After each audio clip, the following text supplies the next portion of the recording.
Hi, my darlings. Right. Time to continue on the story. Though I have some quests to do here. If you ask me, Parasine is the most motherly among us. She had a child of her own not too long ago. I reckon there's no one better to be a wet nurse. That being said, times have been troubled for us all. It might seem unseemly to ask her to take on such a burden unless she was willing.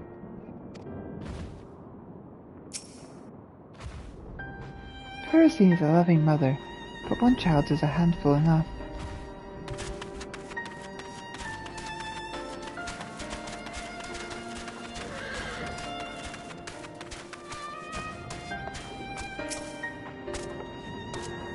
What? You're here to help? Of course. I'm glad for any assistance afforded me. I have just a task for one such as you, in fact.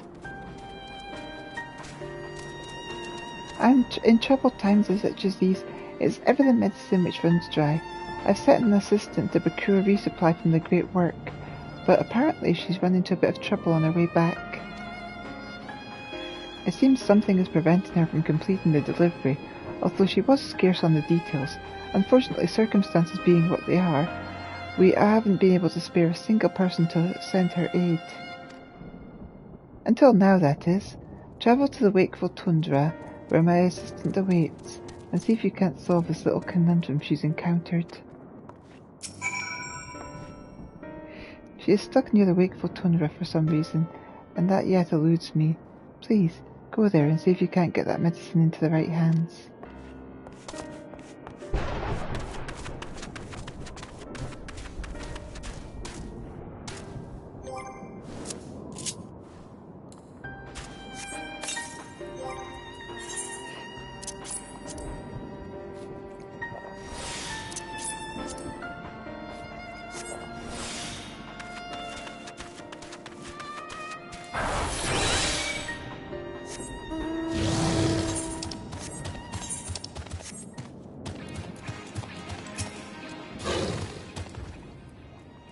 Welcome back, traveller. So how was he? Oh, that's horrible. Still, I suppose I can be grateful that you could treat his wounds. I owe Sushina my life.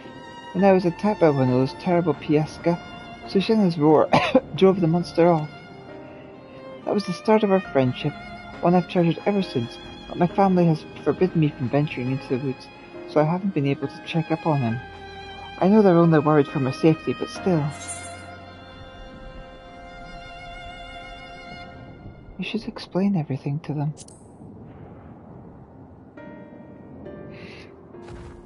You're right, of course.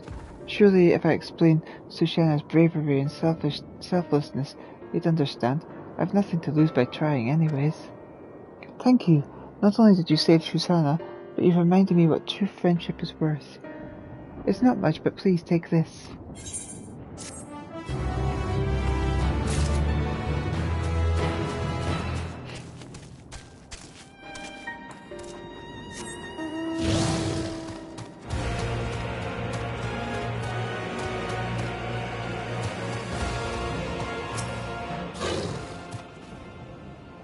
You have returned with the spices, I see.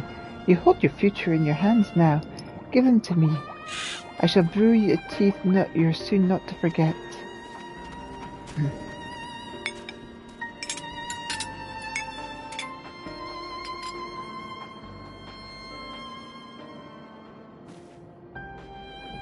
And here you are. This tea will decide your destiny, but that doesn't mean it cannot be delicious as well. I hope I don't have to convince you to drink until the final drop.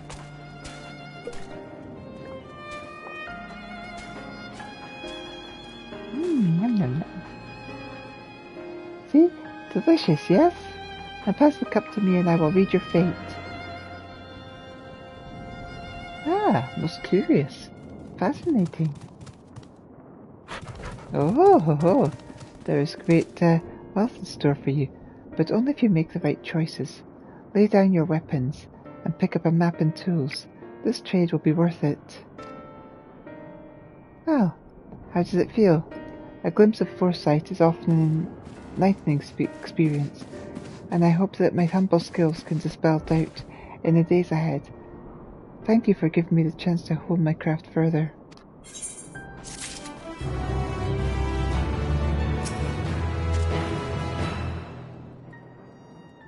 In times such as these, those who reside in the steward's village must be strong, although I must admit at times I find such a prospect difficult.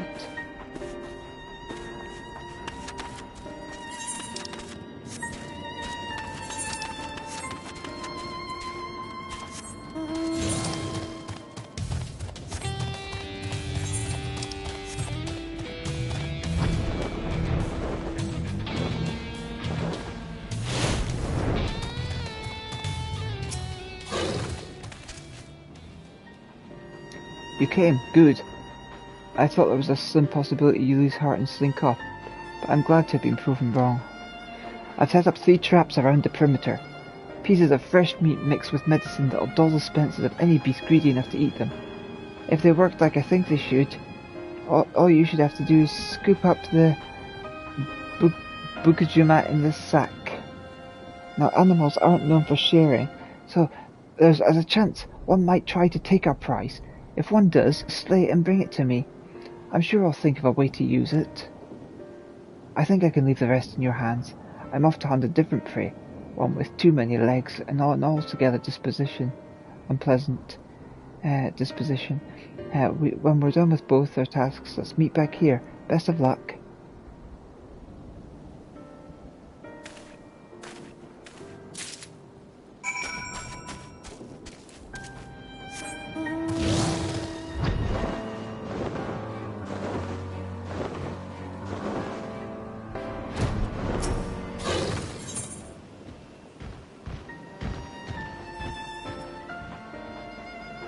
This sack is large enough to hold several snake-like creatures in it. Aww.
The Bukajama within this sack is sleeping soundly, but it may be best to tread carefully while you hold it.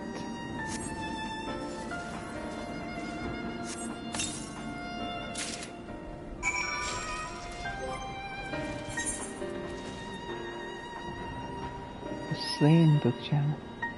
Although this Bukajama is dead, it may be advisable to stay away from its fangs.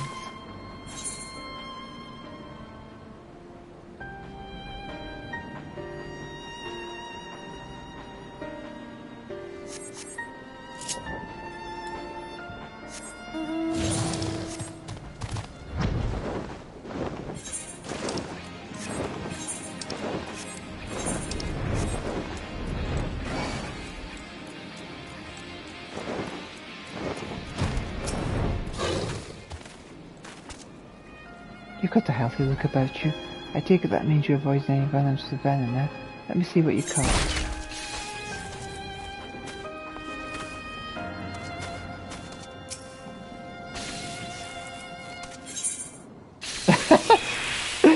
nothing like about me after that.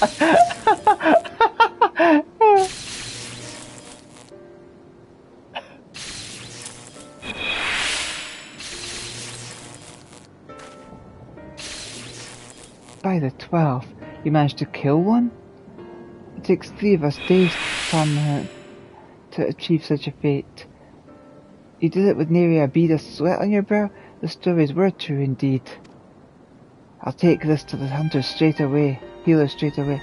Find me again in the village, and you'll have your well-deserved reward.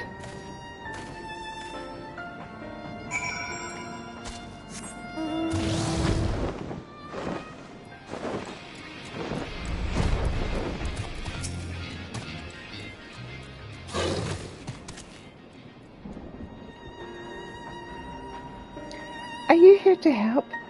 Thank the gods. Apologies for the imposition, but I just can't carry these supplies any further.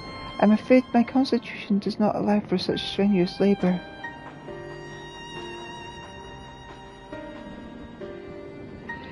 You look to have a stout pair of legs under you. Could you deliver the medicine in my stead? I must rest, yes. Just a bit of a lie down. It's all in this crate here. Please hurry. The people of Palaka stand are in dire need. Would that I had more strength to give.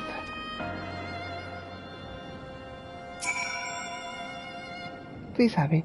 The sooner the medicine is delivered, the sooner the sick and wounded can be treated.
What's the healer?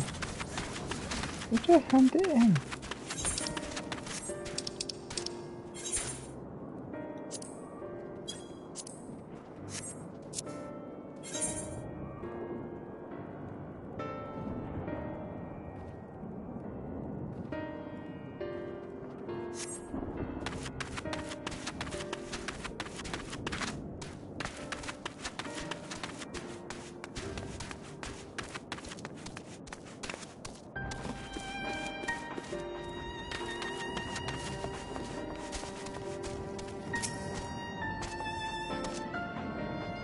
Thank you for picking up the slack, so to speak.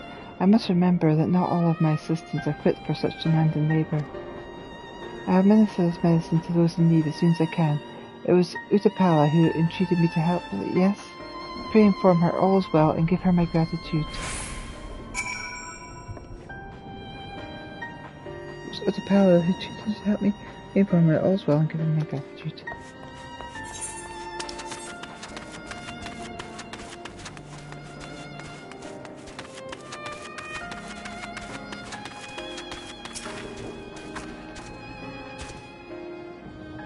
Who do I think is most suited to take care of the child? Yazen is the obvious choice, dependable, loyal and dutiful. Every quality you would desire in a parent. I know he does become so absorbed in his research, but that devotion has made him a peerless alchemist. Who better is there to look after someone as sickly as her?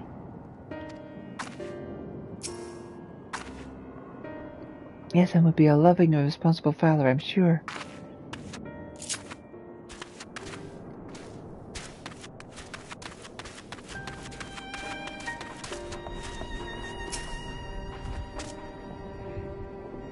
You've been out for quite a while. I trust the healer has kept you busy.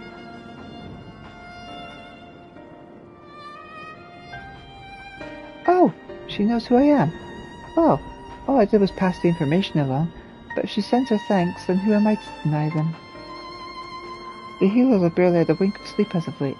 I'm no fighter, nor do I have a mind for healing, but I'm happy to help where I can. Here, take this for your kind service. Thank you for coming to my rescue. Now that I'm safe, I must follow your example and find a way to help where I can.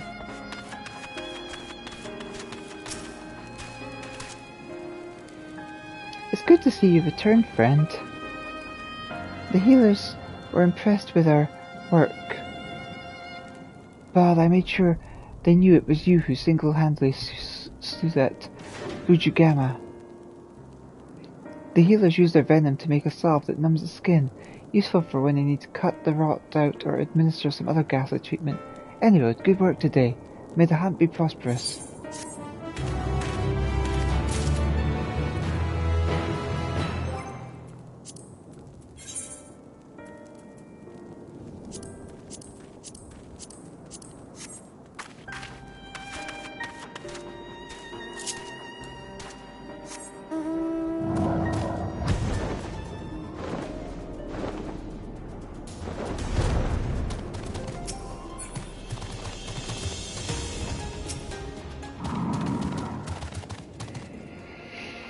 The child, eh? None dote over quite like Yazan, but I understand alchemy isn't a merciful trade for parent. Still, there's no one else that comes to mind when I consider a question. I'd volunteer to take her in myself, but with the chaos of recent events, it's difficult enough seeing to me and mine are fed and clothed.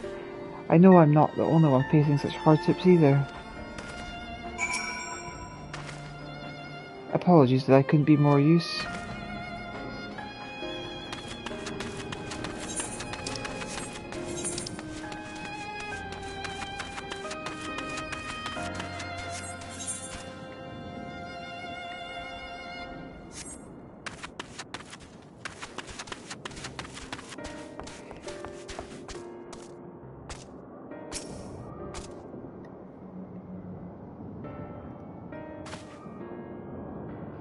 Welcome to my humble workshop, Elita.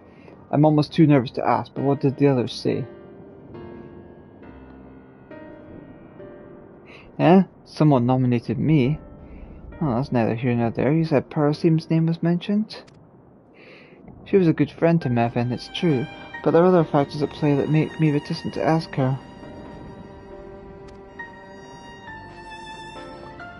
Simply put, I'd rather not burden her further if it can be avoided.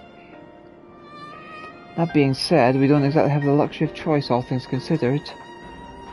I suppose I would be remiss if I didn't at least speak with her. I owe the child that much. Will you accompany me, Elita? A supportive presence by my side would help me find the right words. Parasine should be nearby, doubtless watching over her own child. I must deliver this medicine before speaking with her, so please go on ahead.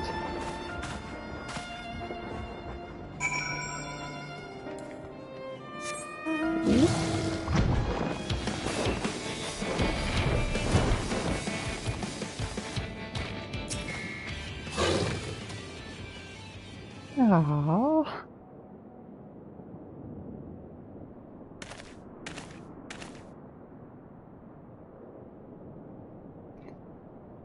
Yes, Anne. It's so good to see you. And who is this with you? Parasine, meet Elita. She's the hero who saved Mervyn and Kurosev's daughter. Oh, what a pleasant surprise. Thank you for your bravery. Huh. Her hair and eyes kind of like Elita's.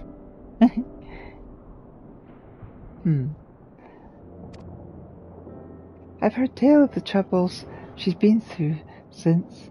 I hope that you're able to see her return to health soon.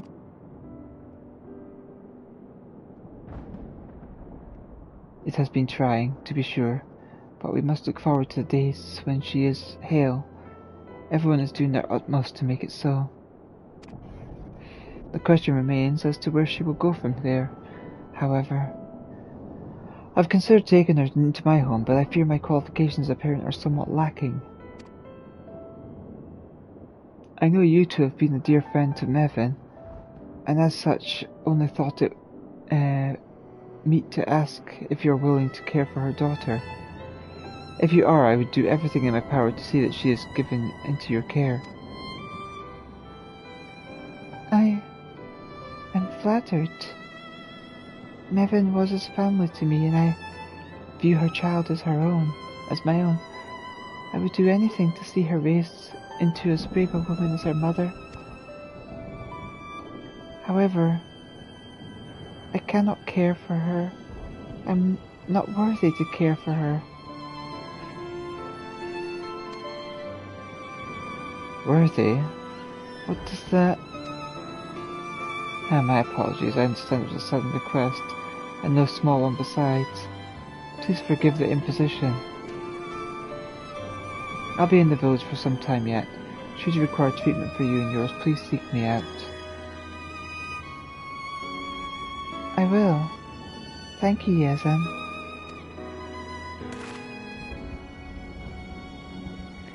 I would speak with you further, Elita. Let's return to my dwelling.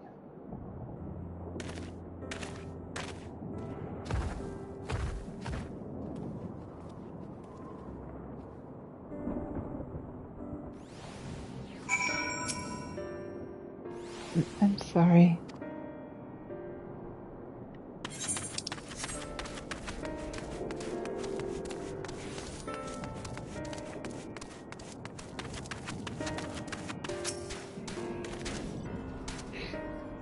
I wasn't too forceful, was I? I simply asked her if she was willing. I didn't mean to make her feel obligated to agree.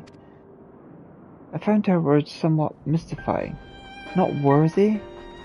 What could that mean?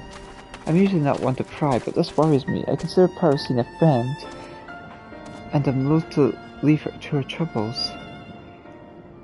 And yet there is still the matter of the child. I shall have to think on what to do from here. I may need your help again soon, Elita. I hope you are willing.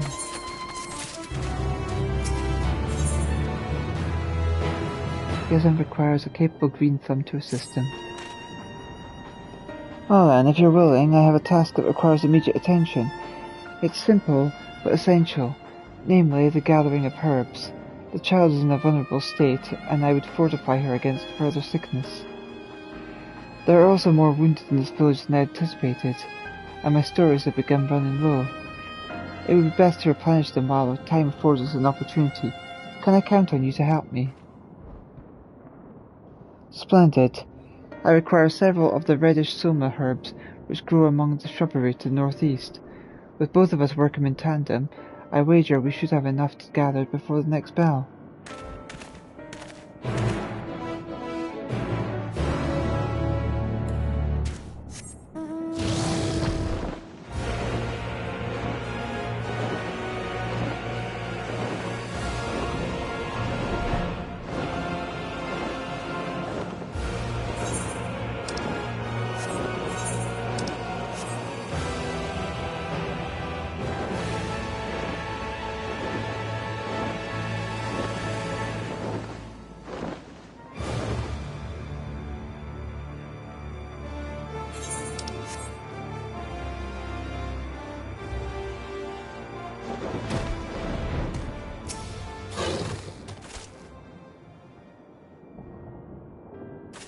The sounds of my stomach would drown out the alarm. Say, you didn't bring anything to eat, did you?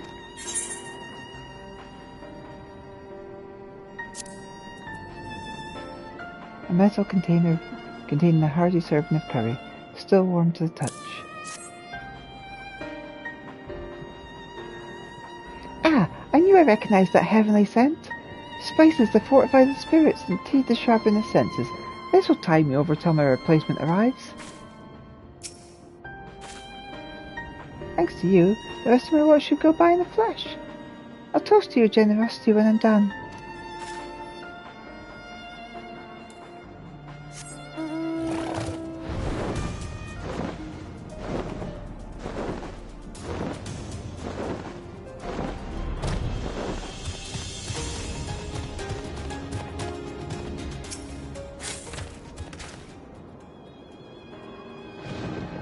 The smells set my stomach rumbling something fierce.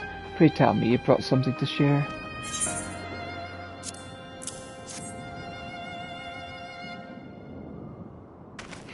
It's all for me? Why, thank you! I was beginning to dread the rest of my watch. There's nothing like a spice curry to keep hunger away. I've never seen a container quite like this before. Not a drop of curry was spilled in your flight. And it's still piping hot. Thank you, friend. There's nothing like a curry to get you through an uneventful watch. Thanks for bringing it all this way, friend.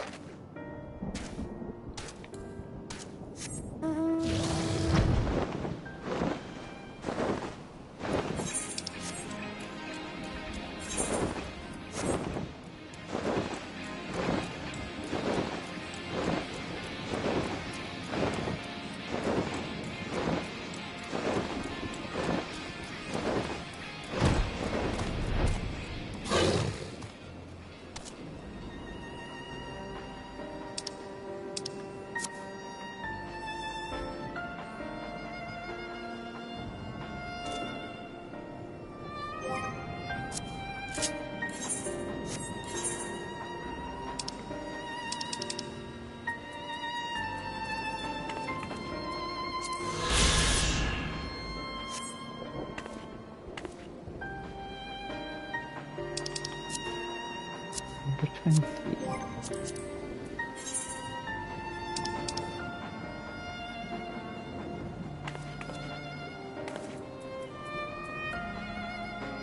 The Shroud of the Sangha.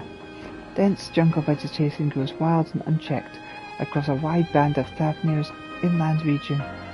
Amongst the trees, however, can be found a sprinkling of shrines and temples dedicated to the pantheon of locally worshipped gods. Holy sites where once resided the ranks of the faithful.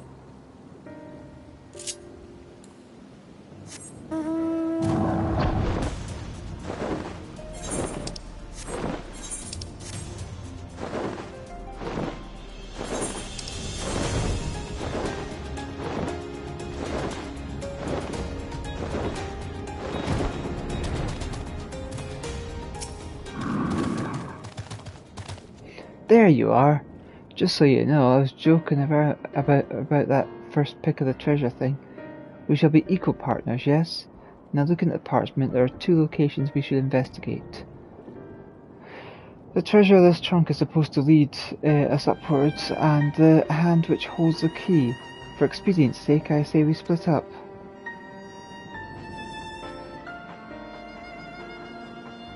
If this key is located where I think it is, it may be difficult to find without some method of traversing the air. You do appear to be quite strapping, however. Either way, you can choose which one you'd like to investigate.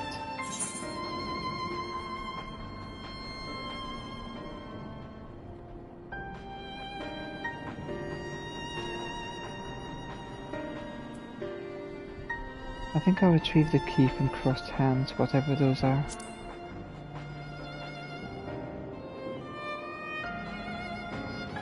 Excellent choice. Well then, I'll leave the parchment with you. I've read it so many times I've quite memorized it.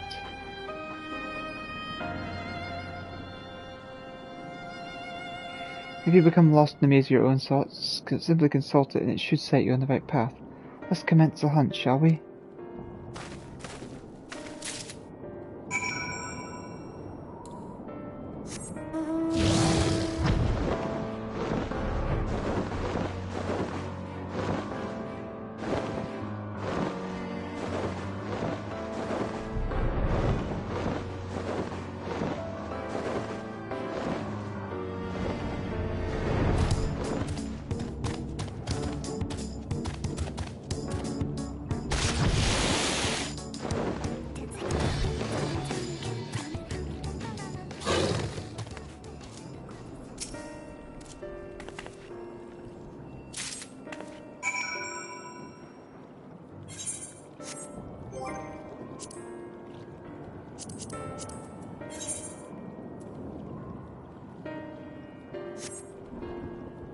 As the waning sun casts light upon the stone trunk, at its end you will find treasure most profound. Wrest the key from crossed hands and open the way to riches.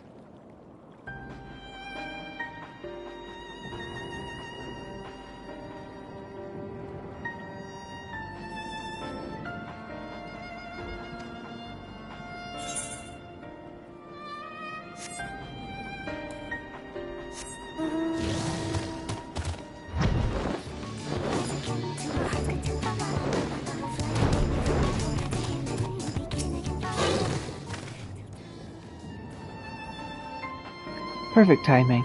I've just completed my task. I assume you've done the same? You truly have the spirit of a treasure hunter. I know we're both burning with curiosity, but let's wait to open this box till we return to Palika's stand. Mysteries can so rarely be savoured.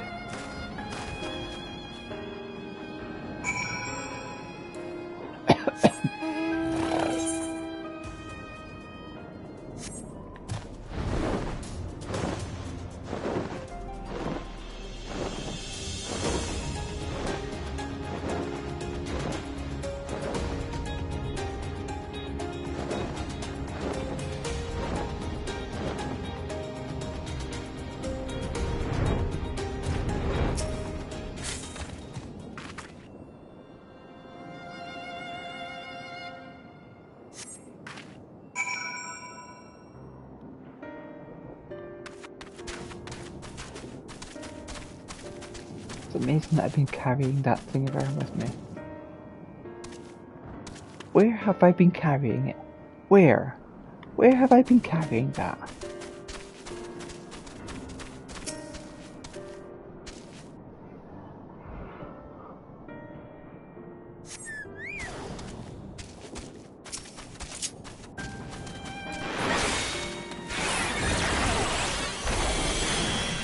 Come on, piece of gas.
These appear to be just the herbs you seek, but only the stones remain. I knew that enterprising alchemist must have already been here.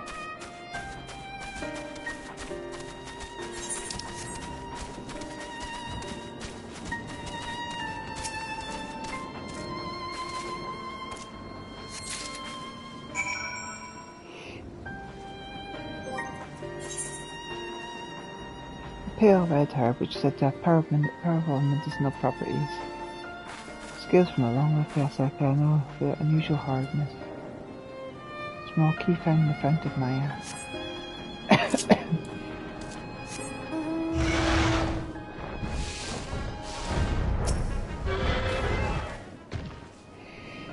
I saw the creatures emerge from the brush and felled them before I had a chance to be frightened. I'm glad you survived unscathed. If that had been me... Anyway, did you manage to find the Soma?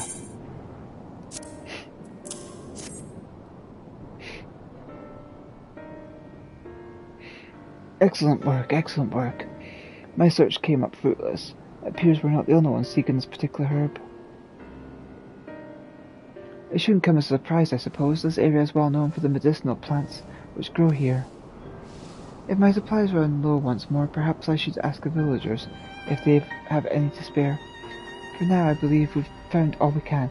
Let's return to Palika's stand.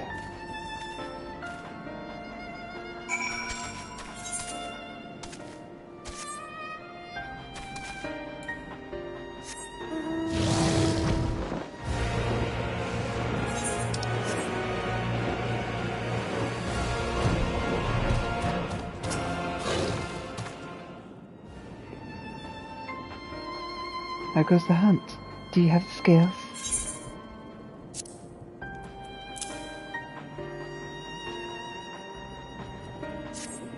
There you go. Why, these are even more splendid than I could have imagined. The Piasca are a dangerous prey, to be sure, but the reward from conquering them is well worth it. In our legends they are portrayed as devils that feast upon the flesh of man. The goddess Minerva brought one low by piercing its eye, as nowhere else would yield to her weapon. The legends have quite an ounce of truth to them, for over the many years the Piasca's scales become imbued with metallic substances. Weaving them into thread, one can make a material of uncommon strength. Surely our defenders would appreciate garments made of such material, yes? I cannot fight myself, but if such skills as I possess can help us through the struggle, then I must do what I can. And for your part in aiding me in this, take this. You deserve it. We have you to thank for our survival. It's not something I'll soon forget, you can be sure.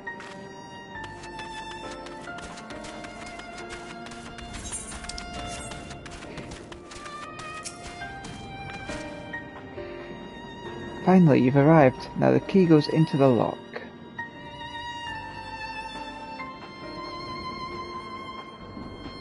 Curious. This jewel appears quite ancient. Judging from the symbols etched into it, it once belonged to an Arcasoda practitioner of magic. Not surprising, I suppose. The place we found it was once used by their mages for various rituals and such. They moved deeper into the jungle in recent years, but my saviour likely knew of the temple's history. This may have been his way of thanking me for rescuing him, although my efforts were for naught. I feel ill-deserving of such a prize. I shall use this to help the refugees, to rebuild their shattered homes. As for you, well, I did promise you a share. Yes, not exactly half, but I hope it pleases.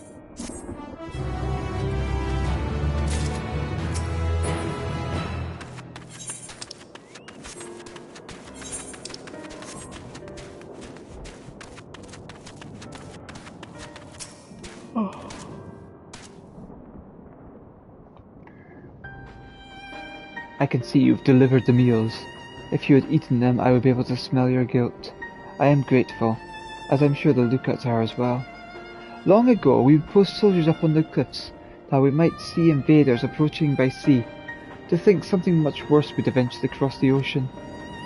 Regardless, we are blessed that nature has provided us a way to watch danger. I hope to keep our lookouts fed for as long as I can. To think that a dragon watched over us all this time. Of course, the revelation came as a surprise, but strangely I am not afraid.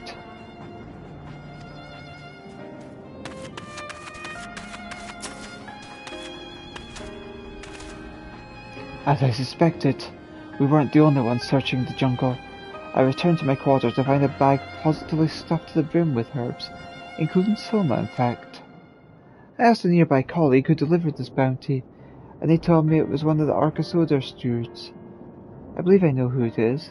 Her name is Sula, a shy one, but obviously kind to heart. I spied her eavesdropping during her conversation with Parasine. Poorly, I might add. I apologize for asking more of you at the end of a trying day, but would you speak with her for me? Offer our thanks for the herbs, and perhaps find out if she knows anything of Parasine's troubles. For my part, I'll begin synthesizing the medicine at once. Sula should be somewhere nearby. I pray you have a productive conversation. Sula shouldn't be difficult to find. This settlement isn't terribly large.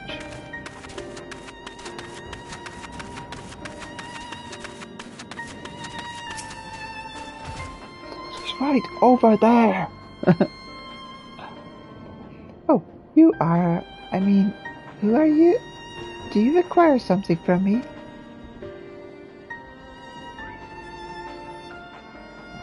The herbs. I came upon them while hunting, nothing more. I have heard that the medicine made from them is effective in treating the ailments of young children. It seems only meet that I should do my part, as it were.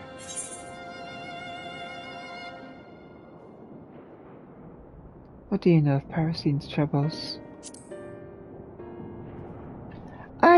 Oh, that. Well, very well.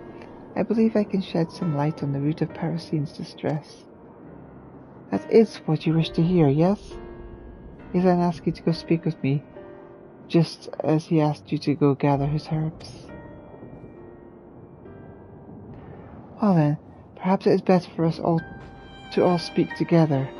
Go to him and allow me some time to gather my thoughts. I shall approach you when I'm ready. Return to Yazan. I won't be long.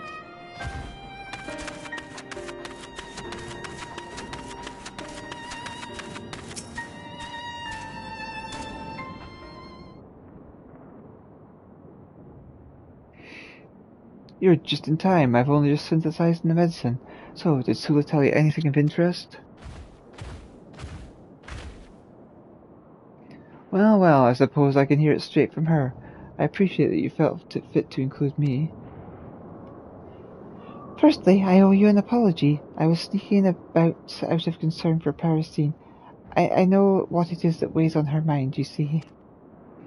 That is what you want to know, yes? The story is troubling to hear, and even more troubling to relate. Before I tell it, you must promise me that you will be her strength in the days to come. Of course, anything to help a friend.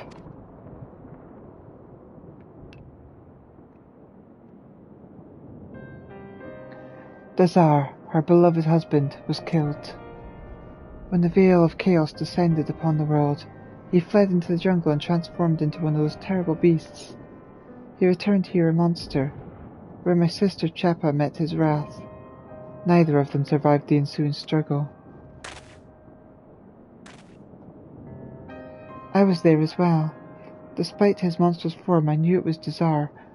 I froze in terror, while Chappa stood undaunted. She fought alone for my cowardice. It was my fault she died. I knew this, and yet I laid the blame on Parasine's shoulders. I had lashed out at her, causing her for her husband's cowardice, when we should have both comforted each the other in the morning. I turned my back on her. I left her to bear the burden of not one, but 2 deaths. It's only natural she would be hesitant to look after another, given that. I was a fool to condemn Parasine, when it was my duty to protect the people here. I have wanted nothing more to apologize since that day, but I fear my words were too cruel to forgive. I cannot stand to meet her gaze.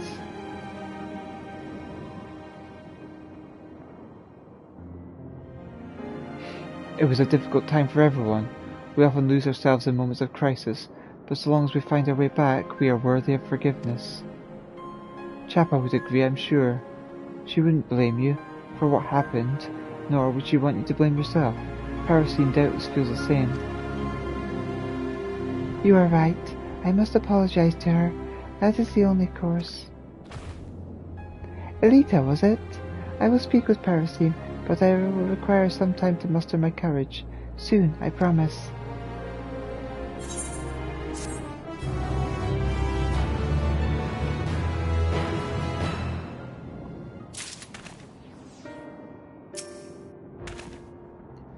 When we spoke before, Parasine said she was unworthy to care for the child.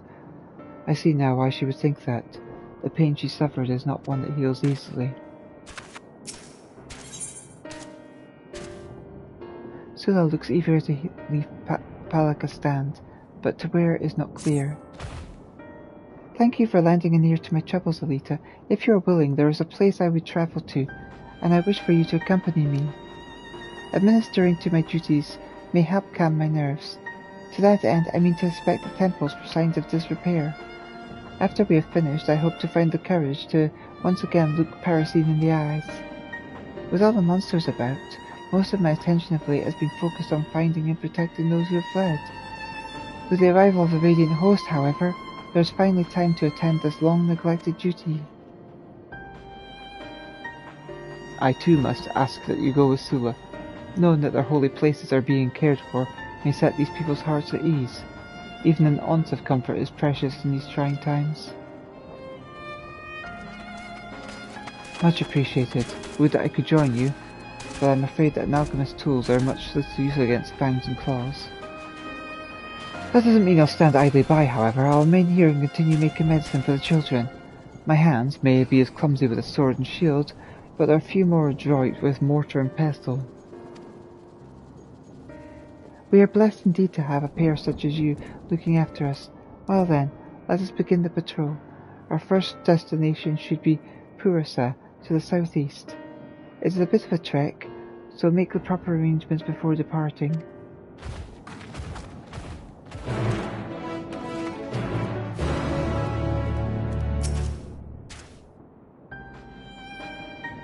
You probably don't need to hear this from me, but be careful.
It has been some time since I've set foot in these hallowed grounds. In times bygone there were even more places in this region, but many were moved to the Venisapiti. From one of the divinities worshipped here were these words passed down, that we might send off our departed with wisdom. Just as life leads to death, so does death lead to life. Do not shed tears for the departed, for they have set foot upon a new journey. Be not forlorn that your paths have diverged, but look forward with joy to the day they might cross again. For as long as I can remember, I followed in my sister's footsteps. In her absence, I have felt lost. Whenever I think to forge a path of my own making, my legs become heavy and my heart becomes anxious.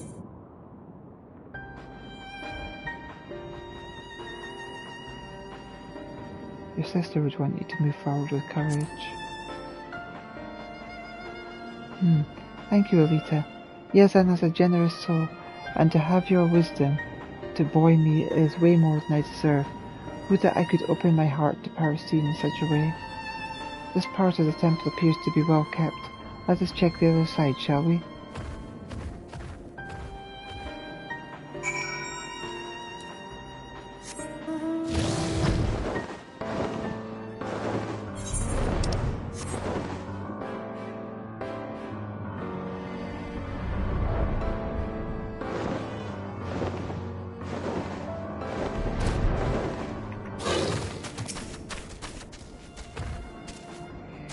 This area is a ghastly shape.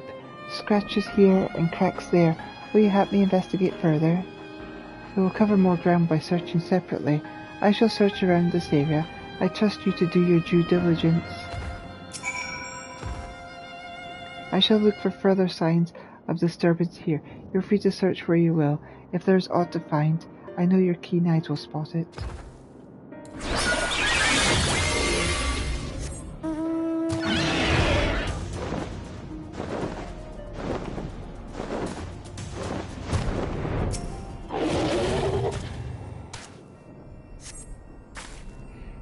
Here are cracked and require repair.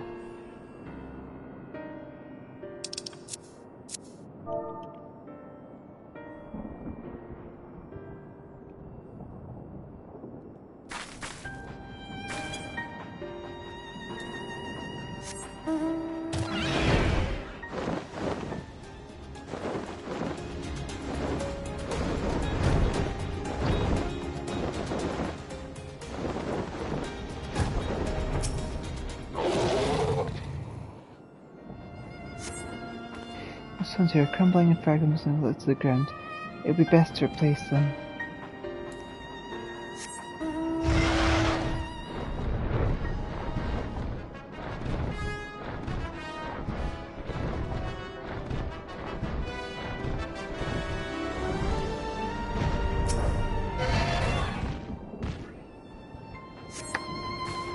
The stones of the foundation appear to be unstable.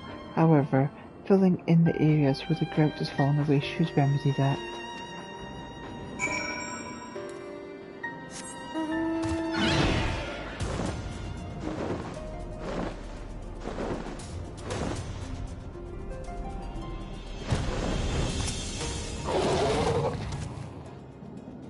Have you finished?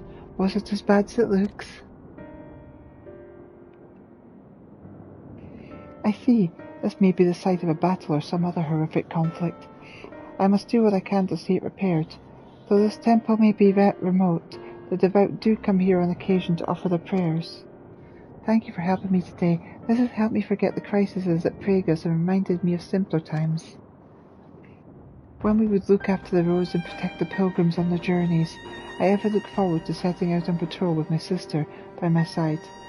But I must find a way to manage without her, to set foot on my own path. My first step must be to apologize to Parasine, even if she may refuse it. No more distractions. That being said, if you were by my side, it may be all the easier for me to find the right words.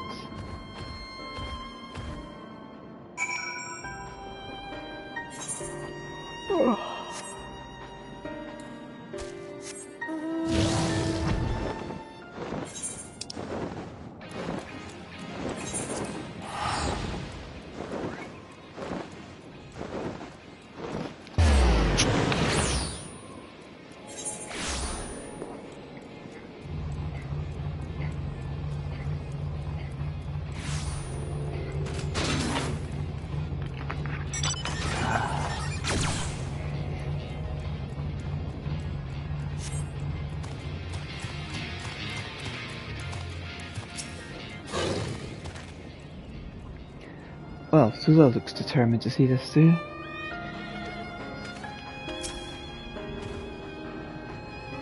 My heart is pounding, but the sooner this is done with, the better it shall be for both of us, I hope.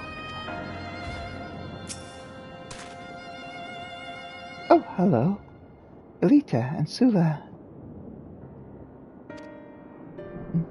I take it your patrol was fruitful. I've just administered a soothing salve to Parasine's child. She's sleeping soundly now, so us speaking should not wake her. Parasine, I'm sorry. I should not have said all the horrible things before. I was not in my right mind. It was my fault my sister was killed. I stood frozen in fear when Desire attacked. And yet, when it was all over, I placed the blame on you. I was a fool. No, Sula, you were right. It was I who couldn't ease his troubles. It was my fault he succumbed to despair that gnawed at his heart.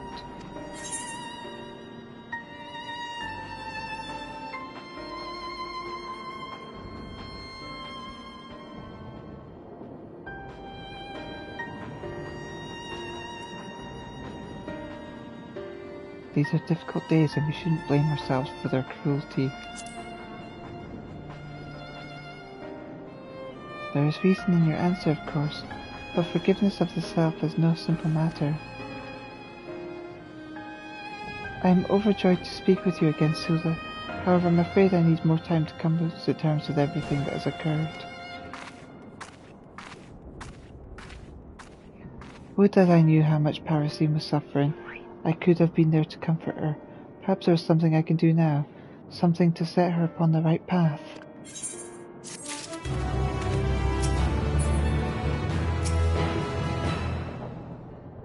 There must be something more I can do for her. Yesen has one final request to make of you. It is plain that Parasine is not yet ready to forgive herself, but I am as a loss as what we should do. Do we leave her be, or is there some way we can help? I, for one, will not stand idly by while she suffers alone.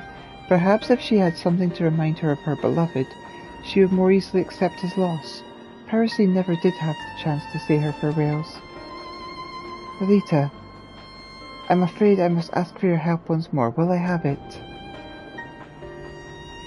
It appears I shall be in your debt again, but it is well worth it. During the chaos, most of us fled northwards to the bridge. Let us retrace those steps, and we may find something that belonged to the Tsar. Pick up anything that catches your eye, and we can share what we have found once we reach the bridge. Thank you for all you've done for Sula thus far, Elita. Our spirits are already much improved for your efforts. Let's hope we can effect the same change in Parasine. The Tsar did enjoy his jewellery and baubles, so it isn't inconceivable that he may have dropped something as he fled. If you should spy anything glittering in the brush, it couldn't hurt to pick it up. The Tsar was often bedecked in dazzling jewellery. Perhaps he dropped some in place of his flight.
How goes the search? I found this necklace among the underbrush, one of the Tsar's favourites, but seems to be missing the jewel that made it shine so brilliantly.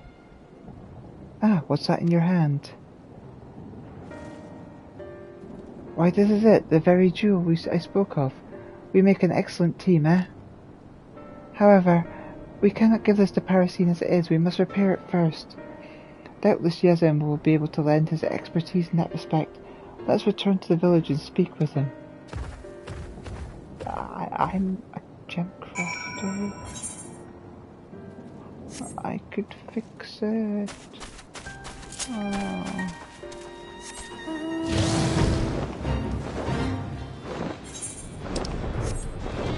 Only crafter, useless in its story mode.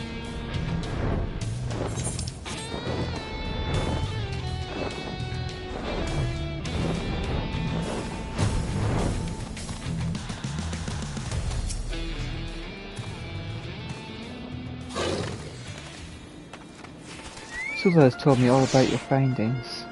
Quite excitably, in fact. She's gone to find the materials she can polish the necklace to a mirror sheen. As for the jewel, I believe I can take it off your hands for the time being. A jewel once set with subtle gold decorations. It appears it was once set in something.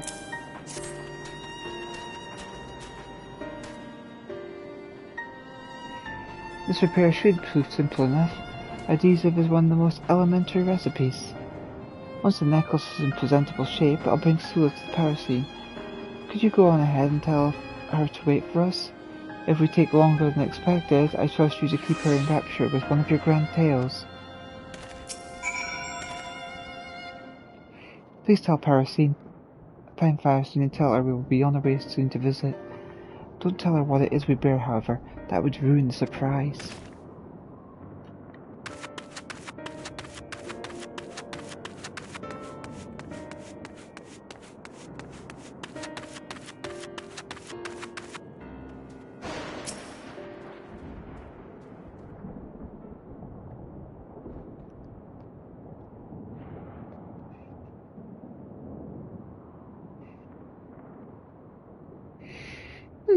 You have something for me? I don't recall asking anything of you. Parasine, I would like you to have this, please. This is Desir's necklace. Oh, he was so proud of the day he bought us. How in the world did you find it? I had not but memories to remind me of him, but the sight of this, makes me feel that he isn't so far away after all. There is nothing I can do to change the past, but I can work to help give us both a brighter future. This was the least I could do, and I could not have done it without the help of these two. Thank you for this gift, truly, and for your wise words. I see now that you're right. We mustn't let the tragedies of yesterday keep us rooted in place.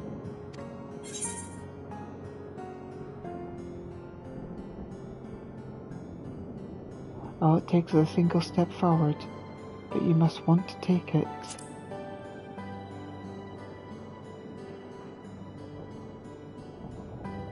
Well said, well said. Might I add that wounds heal more quickly when a salve is applied to them. When we ignore the pain they cause, they rot. We must take action to see them healed, and rest when we are tired. Only when our energy returns can we move forward. Carefully, one step at a time. Yes, one step at a time.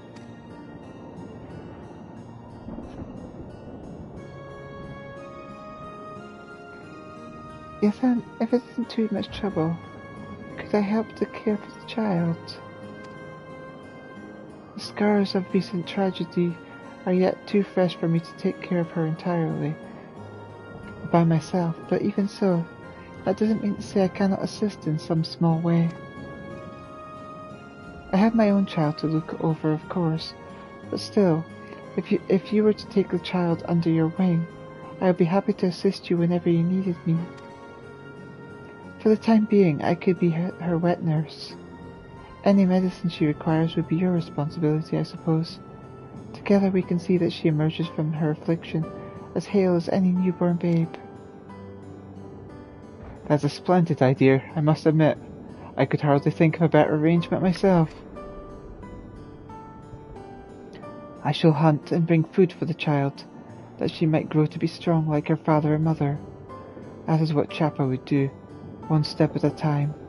I shall make her proud.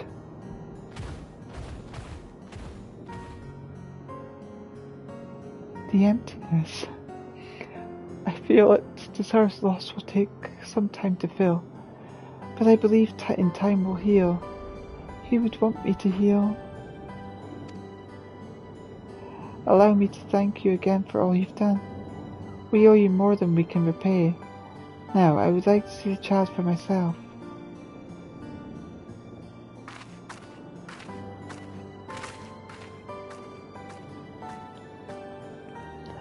I'm not one for the subtleties of conversation, but I say that went as well as could be expected, wouldn't you?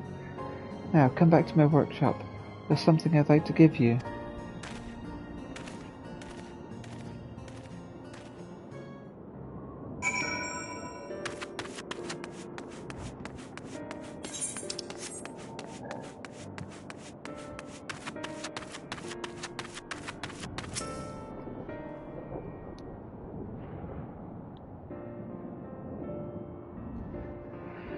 Truth be told, I had already resolved to raise the child myself, but the prospect of having a helping hand is comforting indeed. I suppose the true work starts from here, eh? I'm glad to finally have good news to share with the Kurasef and Mevin. I've been so occupied with treating the sick and injured that I've had little time to think of the departed. My friends really are gone, but I can still honour their memory.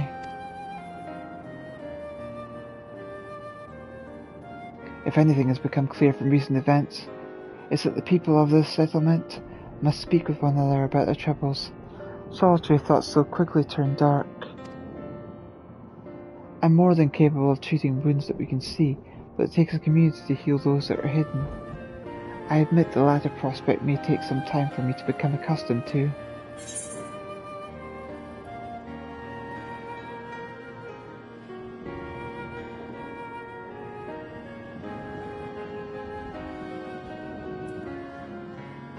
You'll find a way. As an alchemist, a friend, and a father.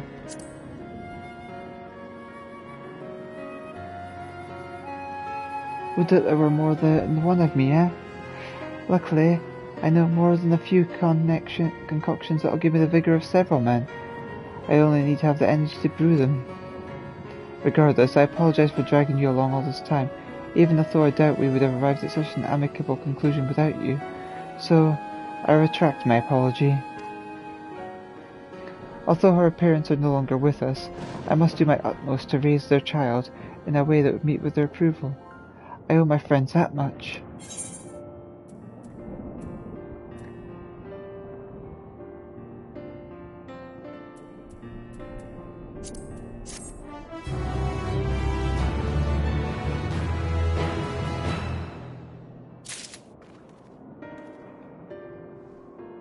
Still more quests?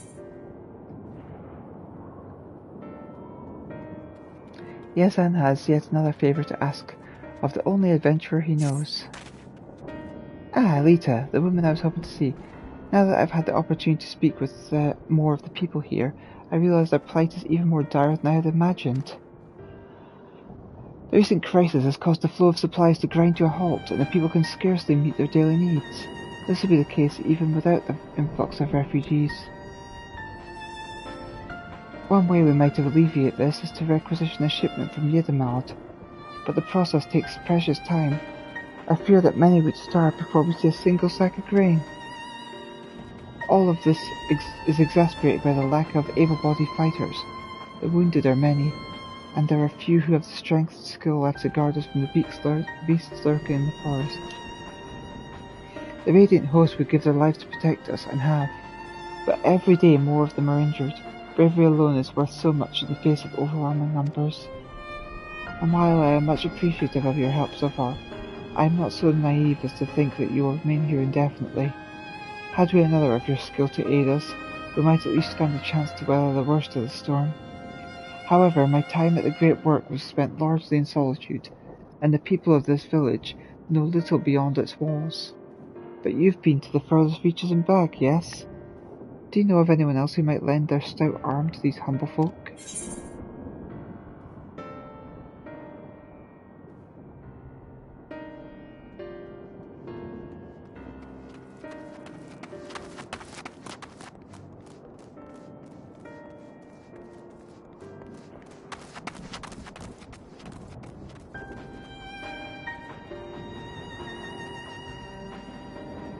I know just such an adventurer, as fierce as I, if not more so.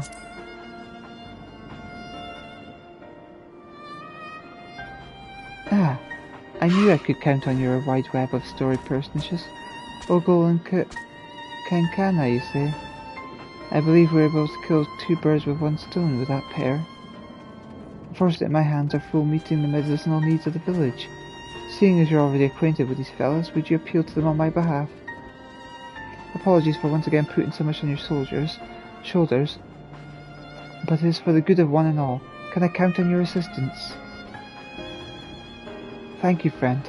Well then, off to Yedima to meet with us Kankana, eh? Safe travels, and I will pray that you return with good news. I pray the journey to Yedima is a safe one, and this Kankana is amiable to helping us. Boop, boop.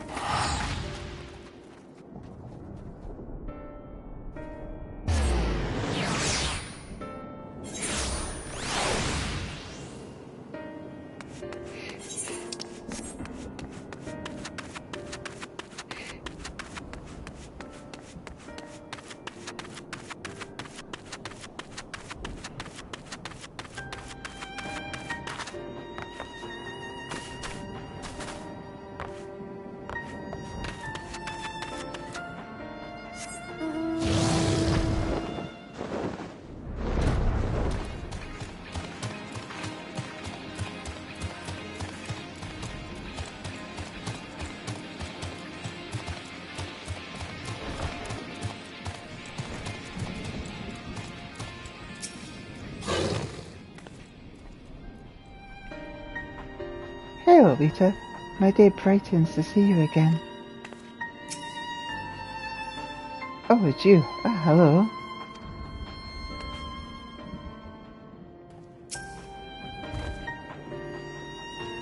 Well, if it isn't Elita, I had wondered when you might walk through my door again. You'll be pleased to hear young Reshier has taken to adventuring like a thief to a coin purse. He is more capable to assist me even on my less arduous tasks. Indeed, his future is bright. However, as much as it hardens me to see you, I sense your visit isn't entirely motivated by a curiosity in our affairs, yes? I see. I did not know that Palakistan was beset by such troubles, but I suppose I shouldn't be surprised, all things considered. Naturally, I should do all in my power to help. A few words to the right people, and the merchants will have a shipment of supplies ready in the matter of bells. Inform this Yazan that aid is on the way, and for much less coin than the merchants would usually charge. This chaos has gripped all of Rajasthan, and it's only together that we find the strength to release ourselves from it. And if you require an adventurer, look no further. The supplies require brave souls to defend them, correct? Then I offer mine. I will await you at the gates. Wait for me, I'm coming too.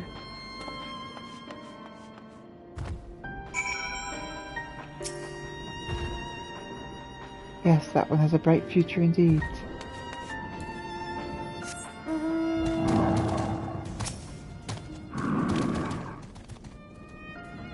Word has it there's many refugees suffering further inland. Since these goods won't be leaving Thavnir, I thought I'd send them all there. I can only hope it does them some good.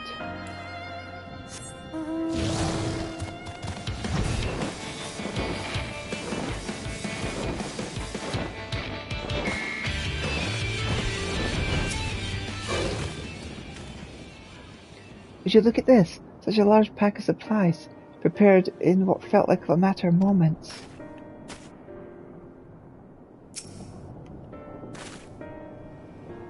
Kankana and I made good on her word. Not that I doubted she would. The merchants were likely all too eager to make such a sizable trade. They even provided us with bags and coats for the journey. And it appears Rakashir will be joining us. Try as I might convince him otherwise, his mind is made up. Hopefully this will prove to another learning experience for him. My grandmother always did say the road forward is paved with good deeds. The three of us shall see that no beast lays fang or claw upon these provisions. There are more supplies to come, but they will be delivered by the Radiant Host. We shall be the vanguard, the harbingers of salvation for Palakistan. And with that, let us be off.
What a fright that beast gave us.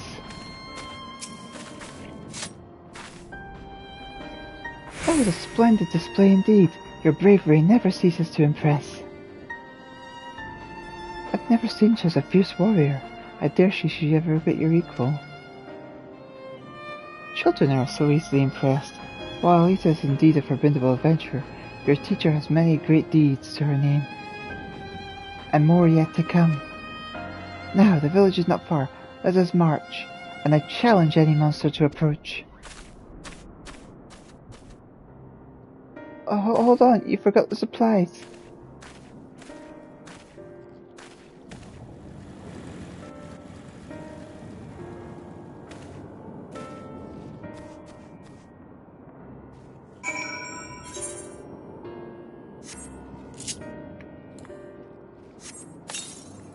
Oops.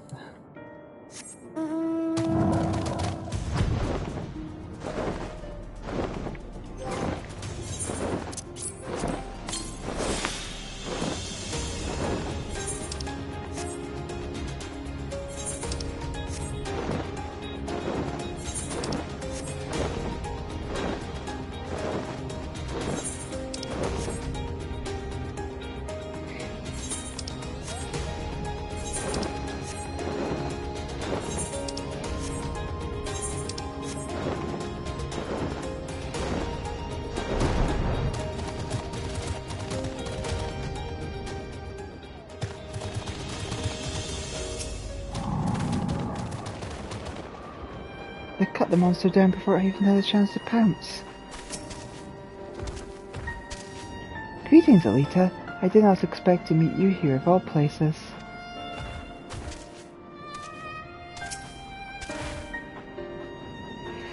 Did you see that wreck, Shir? Mark well how quickly that beast succumbed to the flurry of blades, in no small part thanks to the brave Arcasodra.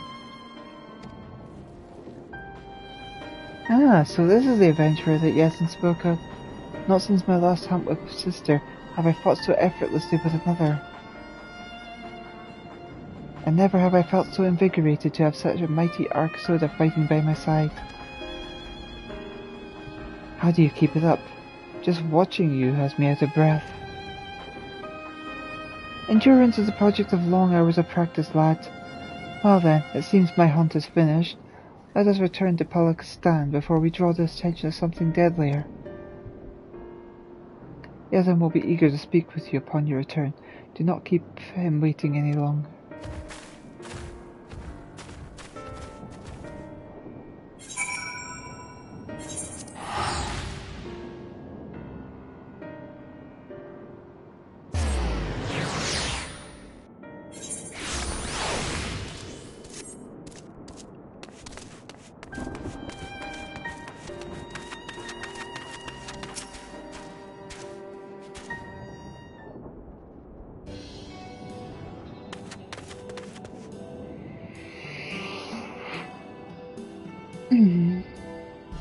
There you are. Sula told me you'd brought both the supplies and the protection you promised. She is at present preparing the game she hunted. She has promised to spar with me afterwards. I am fast feeling that I have made the right choice in coming here. I'm grateful for it, lass. It will do Sula good to have your energizing presence by her side. I understand that there are yet more supplies to come. I must find a way to thank the merchants and the one who spurred them into action. Kankana, was it?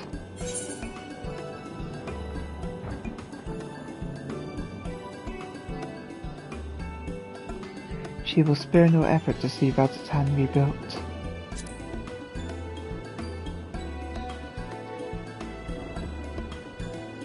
It seems we found a reliable ally, thanks to you. Oh, teacher, don't forget. We should ask about the journal we found. Yes, of course. I was about to mention it. The beast Sula and I felled was holding fast to this. Perhaps you know who its owner is.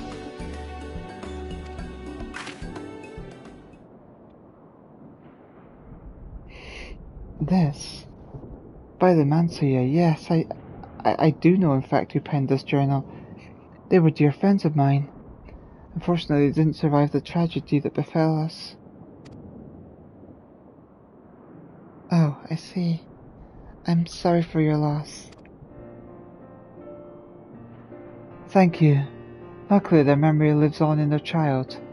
And now this journal. When she comes of age, I'll show this to her, as she might come to know who her parents were.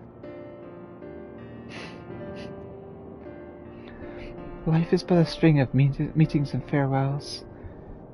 It is our memories that sustain us, that give us life. In this way, those who journey has ended, watch over those with the strength to step forward to a new day. Of all the wisdom grandmother passed down, I hold this to be the most precious. Memories are the greatest treasure that we can leave behind. Your grandmother had a way with words. She could have taught even the divinities a thing or two. I dare say you might be right, young Rakshir. I am not half so wise as she was, but her sage advice has been a beacon which has always guided me true.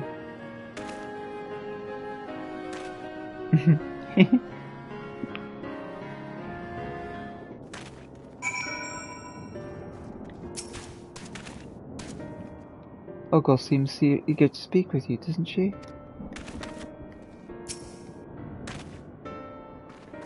I see now why my teacher is so wise. She had a wise teacher herself.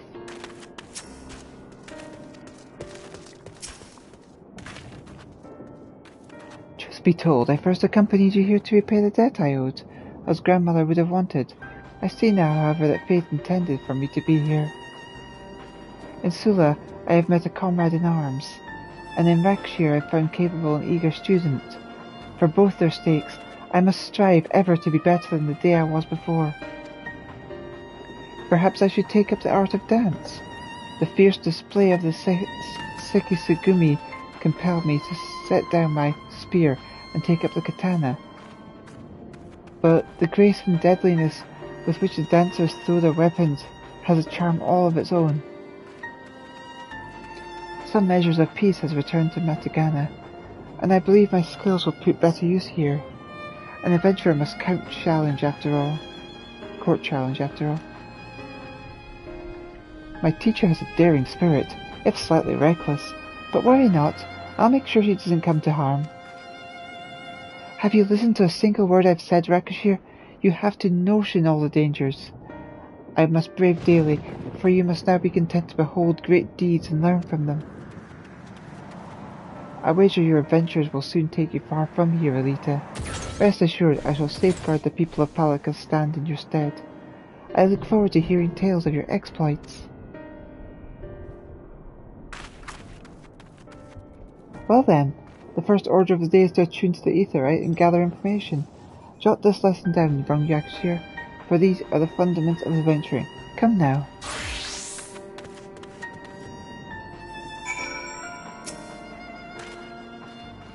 Our lack of supplies was weighing heavily on my mind. I feared for both Parasim and the child, but for the first time in a long while I can breathe easy. Ogul's presence has proven to be a salve on Sula's mood as well. She laughs as she hasn't since her sister's passing. We both have you to thank for reversals of fortune. Even the departed have benefited from Ogul's arrival. The delivery of the journal was an unexpected boon, and it will doubtless prove to be vital in raising the child. When she becomes old enough to understand its contents, she will come to know the deep love her parents bore for her, a love so steadfast it will shield her from the world's cruelty.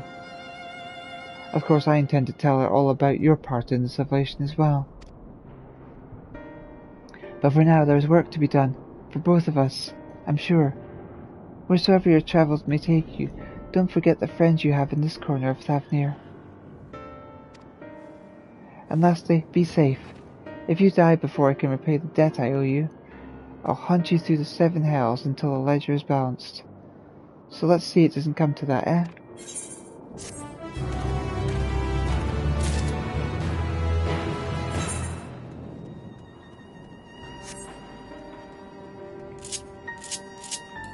Yay! To say there's no clear of side quests.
How do you suppose the others have fared in the capital? I hope things have not been too eventful in our absence.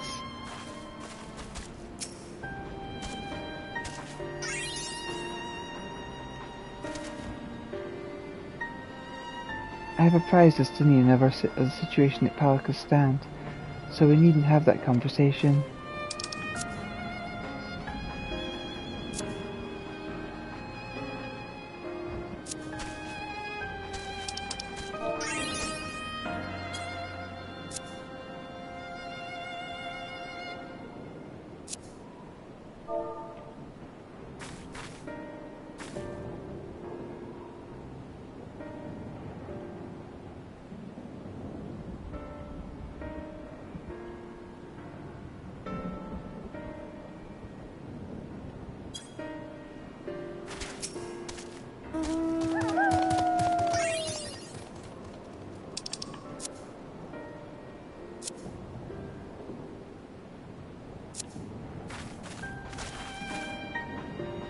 Alphanod told me everything.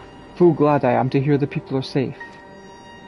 Likewise, you will be pleased to know I found no evidence of lingering beasts in the jungle and ruins. 'Twould seem you finished off the last of them.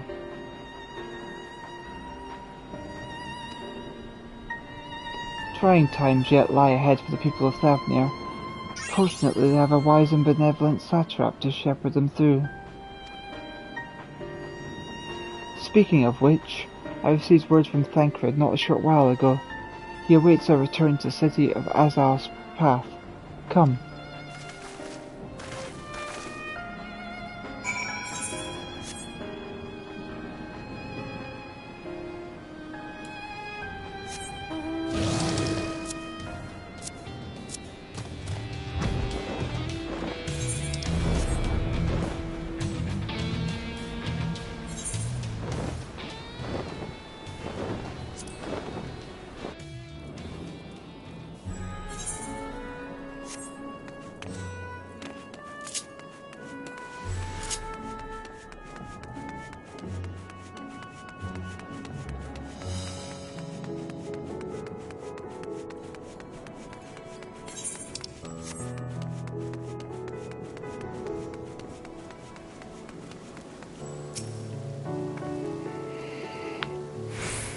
The poor old woman who became a beast said her grandson had gone to Palaka's stand. I hope he survived. There's a lingering sense of desolation here, but that is much preferable to the panic and chaos we saw before. 'Twill be a struggle for the people to come to terms with these tragedies, but they are far stronger than you may think.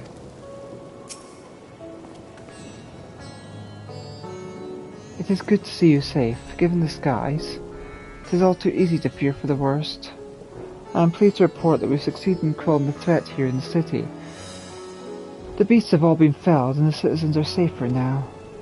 I've also heard from the Radiant that an important proclamation might be made in the city square, though they said no more than that. Might you have any idea what this is about?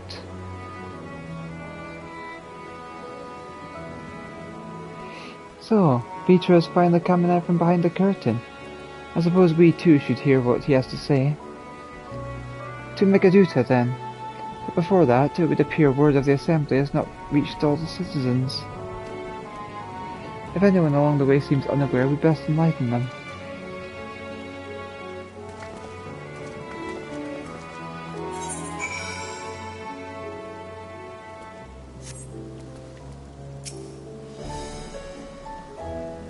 I'm sure everyone will hear about it soon enough, but those who don't attend will be kicking themselves later for missing what's certain to be a historic moment.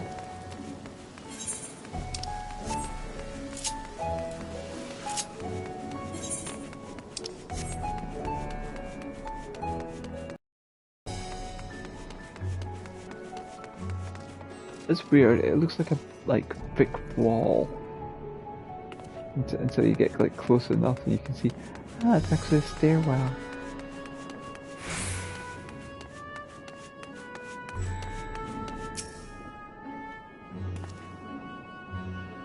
Are the beasts all gone? I've been in hiding, and I'm too scared to go out and look.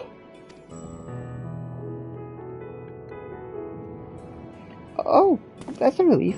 I thought one of those beasts was going to eat me. I wonder where Version is. He's the slowest runner. I hope he got away. He could be with other people from the palace. Maybe I'll see him at the square.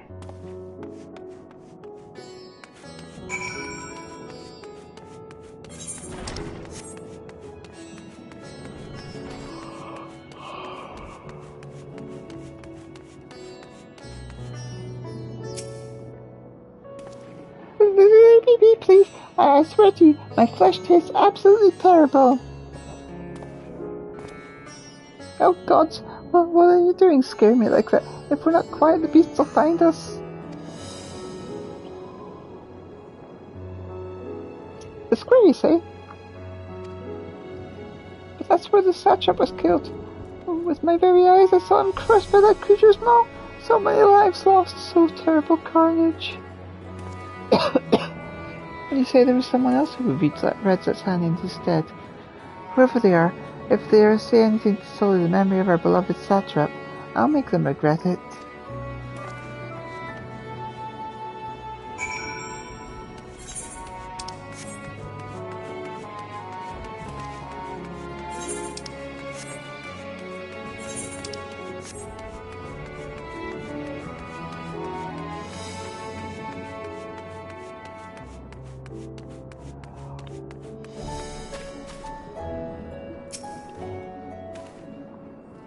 Finish rounding up the stragglers. The proclamation will begin shortly. Let's wait here, unless we miss something important. Welcome back, Elita. Alphanod told me everything. I was pleased to hear that Vitra was chosen to reveal himself at last. The people of Redset's Hand need a strong and wise satrap more than ever. People are slowly making their way here, but many are still gripped by fear and doubt. Hopefully Vitra's message of hope will resonate strongly enough with the ones willing to listen, and spread to every corner of Thavnir.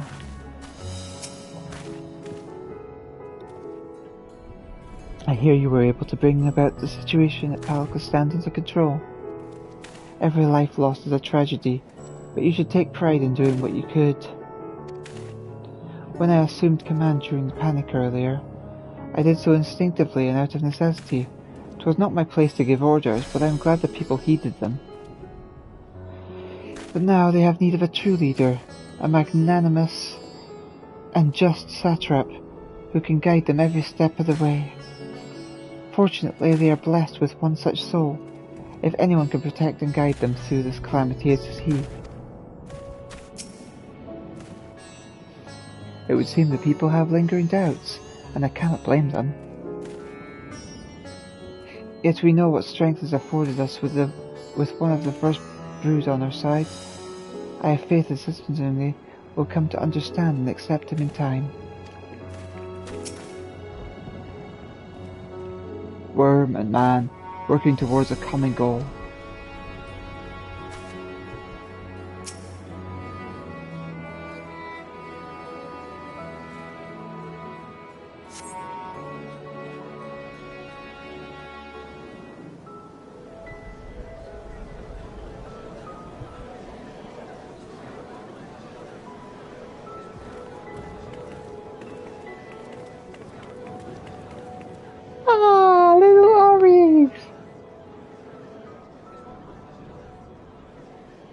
Look!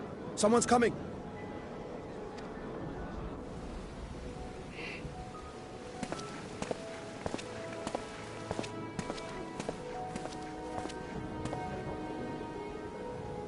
People of Razathan, it warms my heart to see so many brave, resilient souls before me. Today, I would share with you a great revelation. But before I do, I must make a humble request. Do not be alarmed, nor avert your eyes. See the one I unveil for who he is, and know that he means you no harm.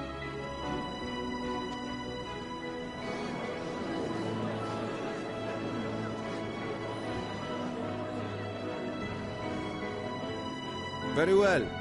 I dare say it can't be worse than the horrors we've already seen.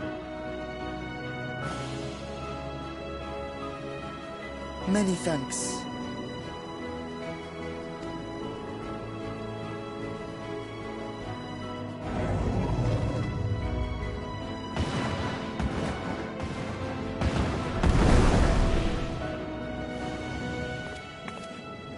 A dragon!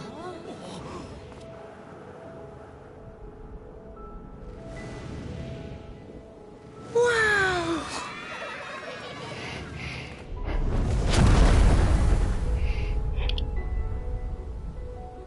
People of Radzathan, I am Vritra, and for years uncounted hath this isle served as mine abode.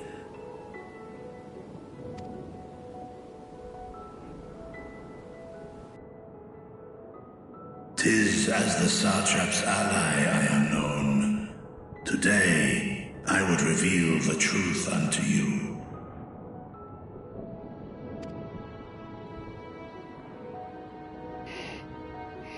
Let us hope they accept him.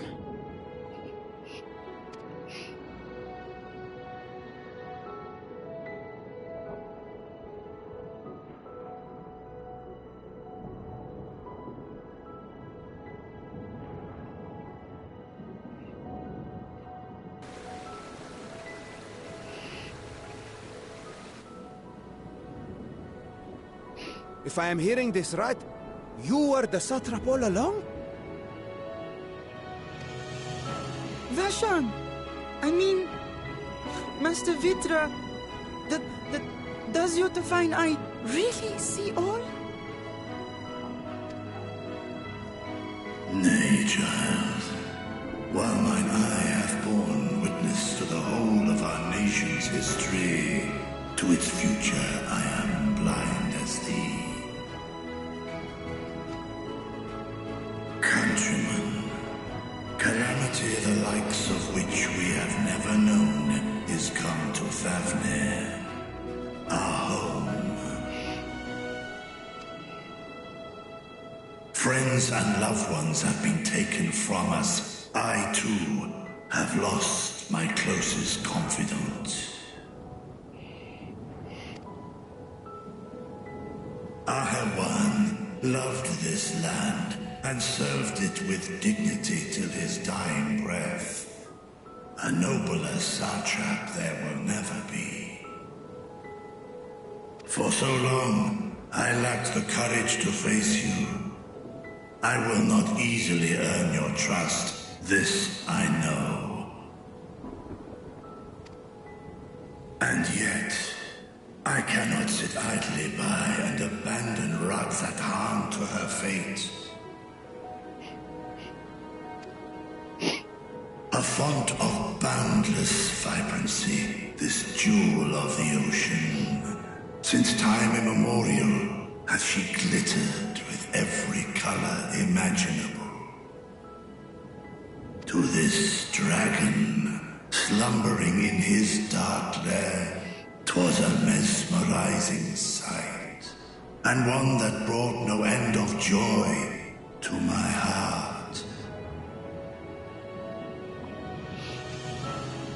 This calamity hath stolen too much from you already. Yet so long as you live, the light of Radzathan will never be extinguished. I pray you let me watch over it. Over you.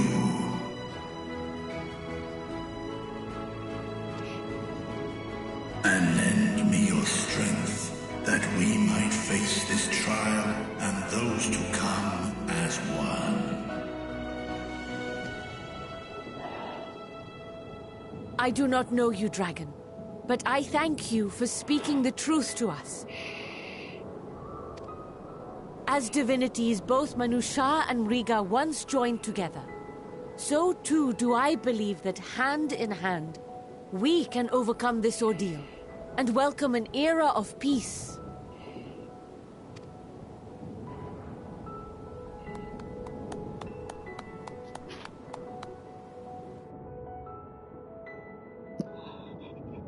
plight that would have surely brought a smile to Azael's face.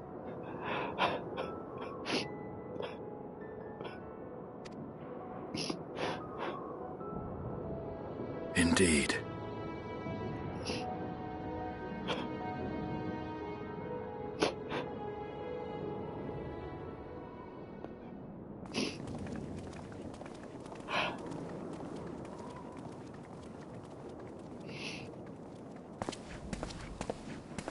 Excuse me, but I must speak with the Satrap at once.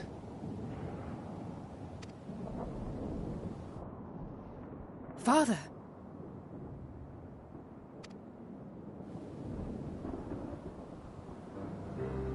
You have suffered dearly of late, yet you must endeavor to look beyond these losses to the future you yet have. On behalf of the Forum of Sharlayan, I come with a proposal by which you, the people of Radzat-Han, might be saved. I say again, I must speak with your Satrap. I beseech you, take me to him with all possible haste. I am Satrap here. Speak thy proposal. All present shall hear and judge.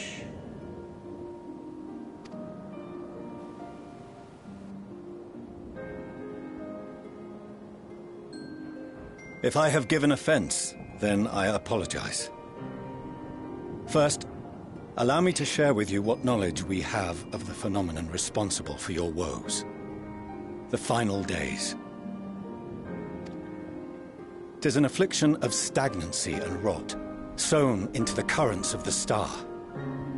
Though the first prominent manifestation was here, in Thavnair, it will invariably spread to every corner of the world. The Forum was forewarned of this apocalypse several centuries ago. Thenceforth, my predecessors sought to prepare for the end times in the only conceivable fashion, by securing a means of escape.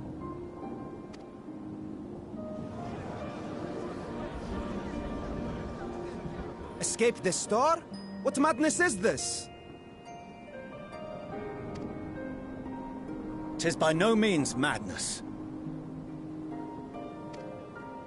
With the coming of the 7th umbral calamity, the true nature of the Red Moon, Dalamud, was revealed. That it was an artificial construct of ancient Alag.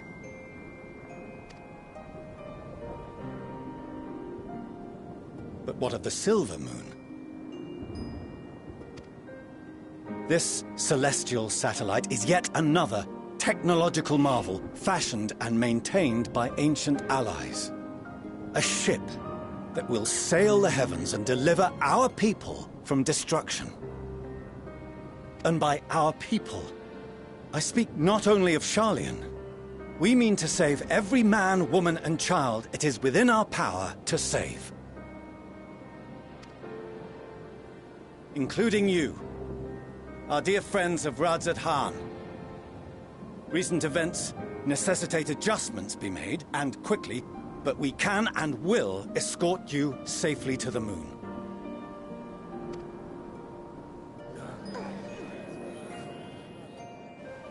Long has thy Forum been allies to Thavnair. I trust thou dost not extend this offer lightly. Yet I wonder, is this truly the way?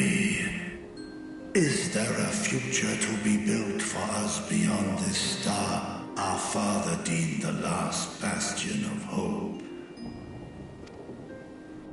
It is for that very reason I come before you and your people. To answer any and all of your questions. To offer my assurances and allay your fears. Though, if you wish the best for your people, I advise you to render your decision swiftly.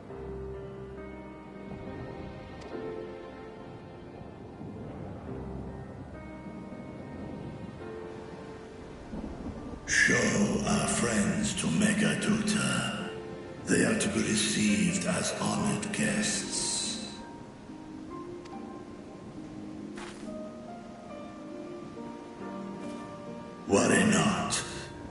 Whatever decision is reached, your paths shall be yours to decide. Until then, heed the warning of these brave heroes. Guard your hearts against fear and despair, for it is within such fertile soil that the seeds of blasphemy find purchase. Remain calm and attend to your daily tasks. I shall return anon.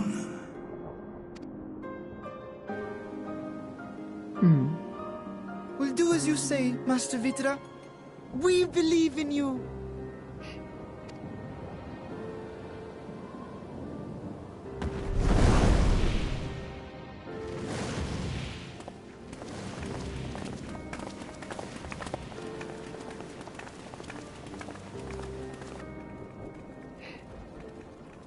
No.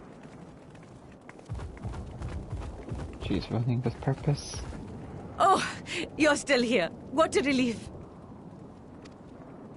Nidana, what's the matter? Has something happened at Palika's stand? Oh, no, not that I know of. I just hope to hear your thoughts on a theory of mine. All who undergo the transformation are drained of their ether, yes? What is it then that gives these beasts the strength to carry on as they do? Logically, they must be drawing upon an alternate form of vital energy. That put me in mind of our earlier conversation, when I tried to explain the essence which many confuse with ether. Akasha. Yes, I remember. The unseen gift bestowed from on high. An energy influenced solely by emotion. Yes, yes. In this instance, negative ones set Akasha into motion, thereby infusing the beasts with vitality. I posit this as the mechanism by which the beasts are born and sustained. Ah, do you still have that flower?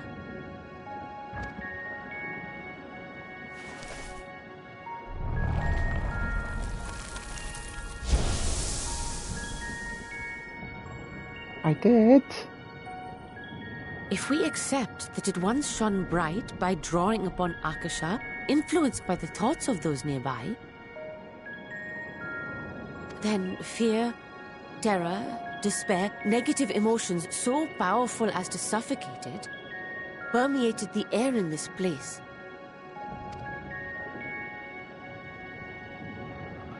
You must be very careful. The forces which drive the final days may be beyond our ability to perceive.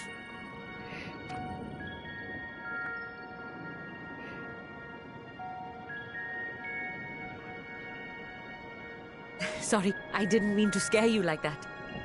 At any rate, I will continue my research into Akasha. Do temper your expectations, however. There are sadly few detailed studies upon which I may draw. Formulating a new theory as you have is itself no small feat. I wish you well in your endeavors, and pray you take care.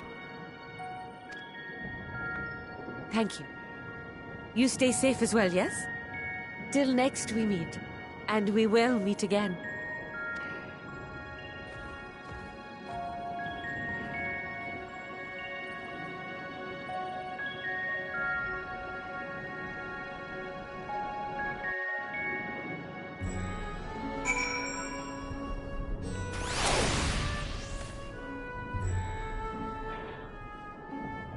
The solution is still with me, but if life has taught me anything, it's that there is little to be gained by arguing with Charlayans. We must take it upon ourselves to find a better way. Even if Vita were to acquiesce to their proposal, just how do the Charlayans intend to transport the nation's entire populace to the moon? I have been entrusted with a message meant for you and your companions. When you're done speaking amongst yourselves, I would share it with you.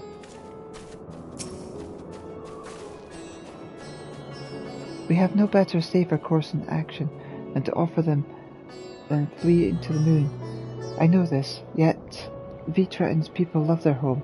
There must be something we can do. That soldier of the Radiant there, if I am not mistaken, he accompanied Ahawan to Vahospati. Could it be that he knew Vitra's identity all along? Under normal circumstances, the From's proposal would be regarded as sheer madness. But when the sky burns, even madness can sound appealing.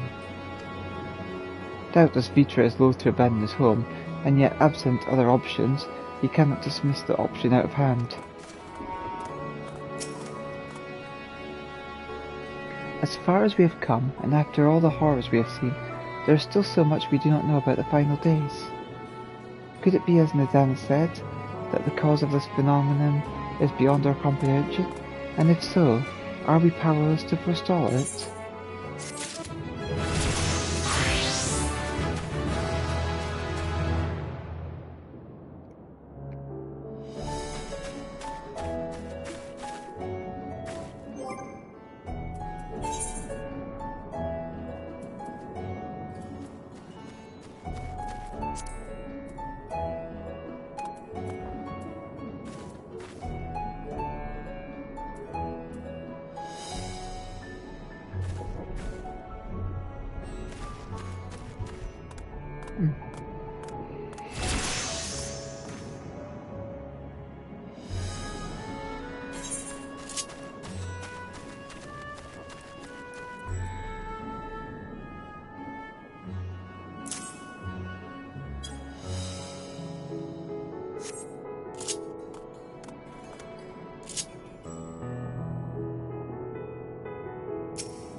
No matter what my father or Underform say, giving up and abandoning this place cannot be our only recourse.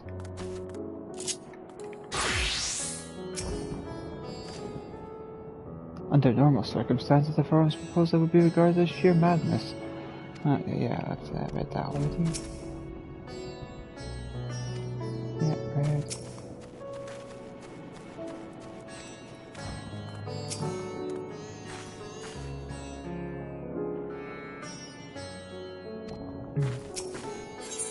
Okay, I can hear what you have to say. The Radiant Host Soldier has a message for the Scions of the Seventh Dawn. Greetings, honoured Scions of the Seventh Dawn. I have a message from His Excellency the Satrap. Brave Scions, you have my gratitude for aiding my people in this most trying of times. Alas, matters here at Megaduta prevent me from meeting you all in person. As a token of my appreciation, I have arranged for a feast to be held in your honour. May it nourish you in preparation for the trials ahead. Such are the words of Master Vitra. The feast he speaks of awaits you at Meriden's Mihing. Pray make your way there whenever your business here is done. We thank you for your kindness. Indeed, I was hoping we might find a way to discuss our next course of action. And that seems like an ideal venue. Ah, and to you, Elita Draconia. There is someone we had hoped to introduce you to in particular. While I am loath to detain you further, might you spare a moment of your time? A personal invitation? Knowing full well your services are in the highest demand right now. This must be important.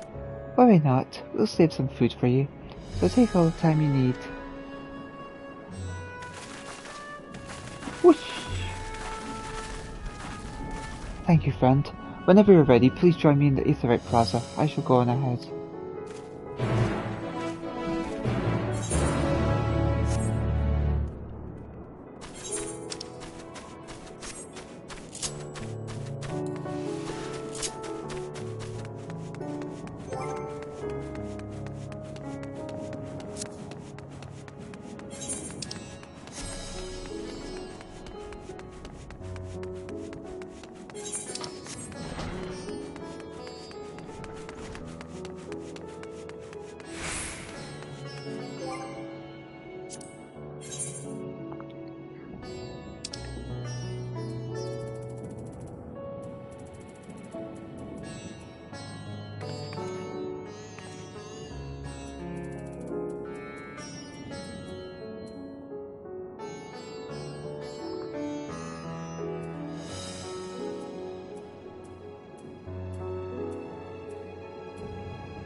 3 times 17 plus 10.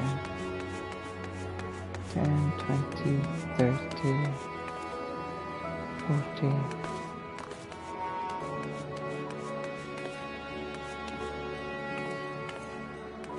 61.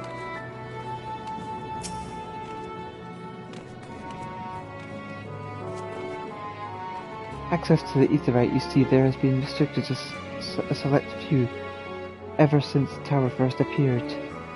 We sincerely apologize for the inconvenience, but it was deemed too dangerous to permit the free movement of visitors at a time of emergency, a risk we could not take.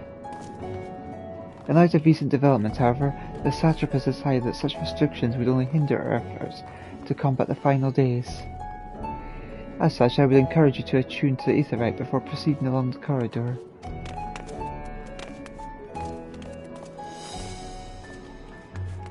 Yay! I can attune to it at long last. Ah! Floor's gone.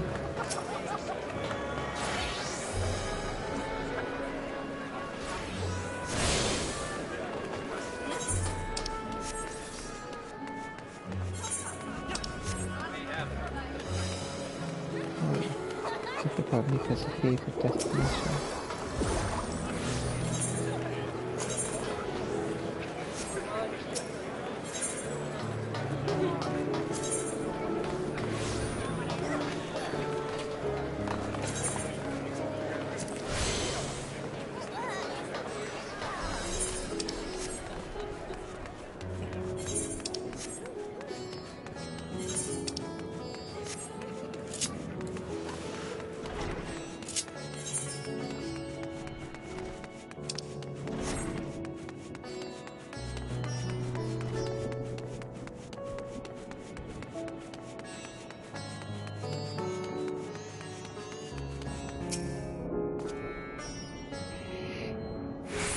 Ah, you must be wondering what this place is.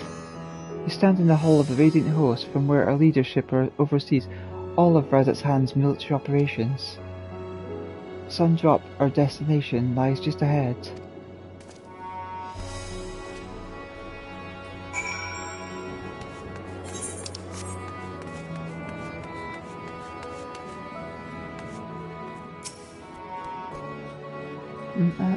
Elita Draconia? Ishka remembers, let there be no doubt. The Fury favours us that day, and we may stand in the presence of a true hero. Ah, so you're the one I've heard so much about. They think I would meet Doma's saviour here in this distant land.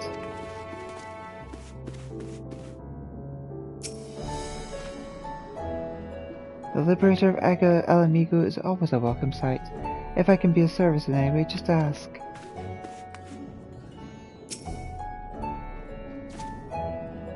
Well, look at who we have here. Word of your deeds in Razatan has reached the Sultanate, you know.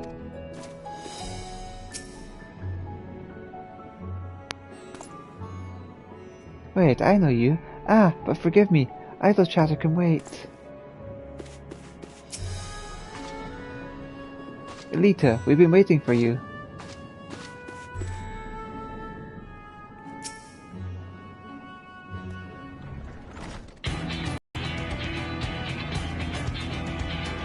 Welcome to Sundrop. Without further ado, allow me to introduce you to...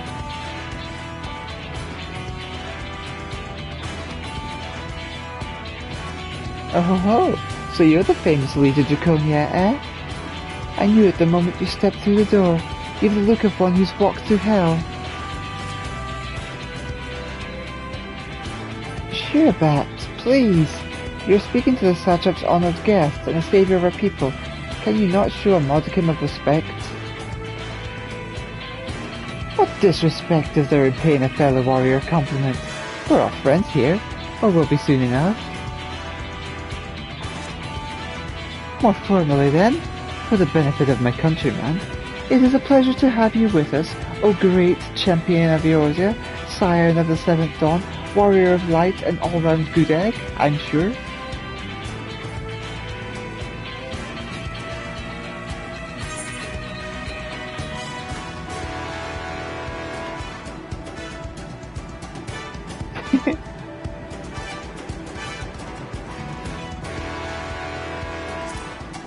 Who are you?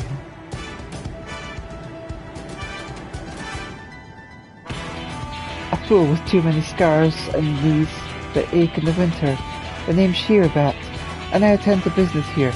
As for what sort of business, how can I put it? The clan welcomes delegates from other lands to oversee trade and diplomatic dealings. Then there are military matters to discuss, which is why all these officers are stationed here in Sundrop. I imagine you're more than familiar with each of the nations they represent, yes?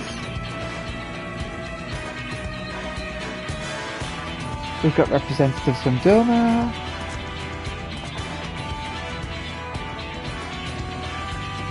Oda and Alamigo,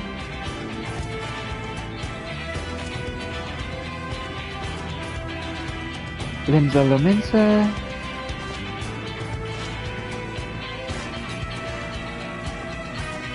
Gridania,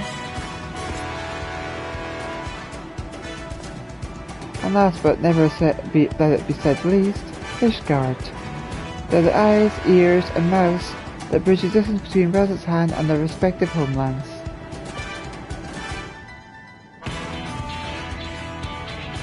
We've used this brief respite to share the details of our plight with our overseas counterparts.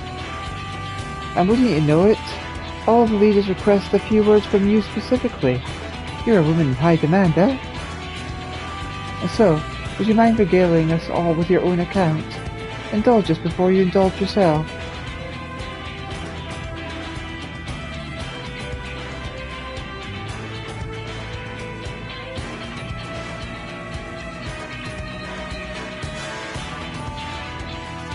I thank you for the report. The conditions under which men are turned to beasts, the etheric anomalies you observed, you have given us much to consider. It is concerning that the first transformation apparently occurred before the skies turned red. This is contrary to what one would expect. Thankfully, the information you conveyed to Lucy upon your return from the moon has already proved invaluable. As soon as reports of the calamity here in Slavnir reached the Grand Company of Azura and their Far Eastern allies, our readers knew at once the final data were indeed upon us. They began taking steps to assess the extent of the phenomenon's spread. Our agents were able to confirm that, for the time being, the skies burned only over the Bounty, including Lisbla Island and Corvus. Alas, that is of little comfort. Aye, all throughout the Allied lands, there have been reports of people transforming into hideous beasts.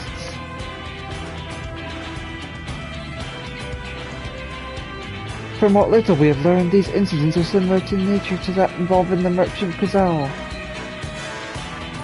As was the case here, the victims underwent the change prior to the heavens setting ablaze.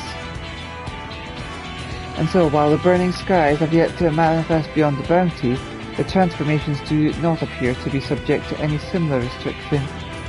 If anyone anywhere overcome by despair can turn, then nowhere is safe. That's about the size of it. Speaking of which, we ought to give these creatures a name, don't you think? Here in Razathan, we've taken to calling the first to change, which tend to be the biggest, blasphemies.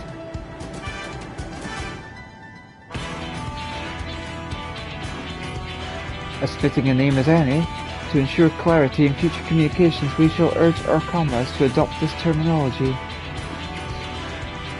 Our leaders have taken measures to deal with the threat, to the best of our abilities.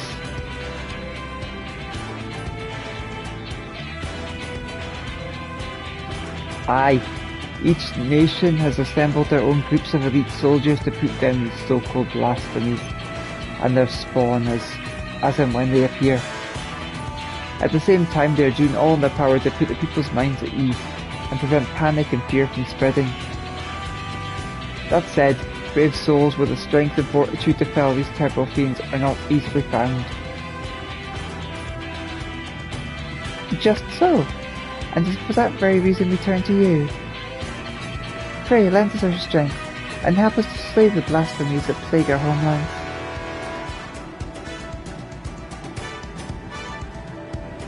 Now, you don't have to give your reply before dinner.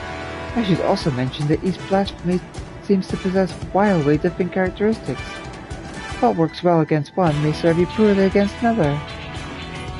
So, before you go rushing off to save everyone's day, have a word with the delegates. They'll tell you what to expect.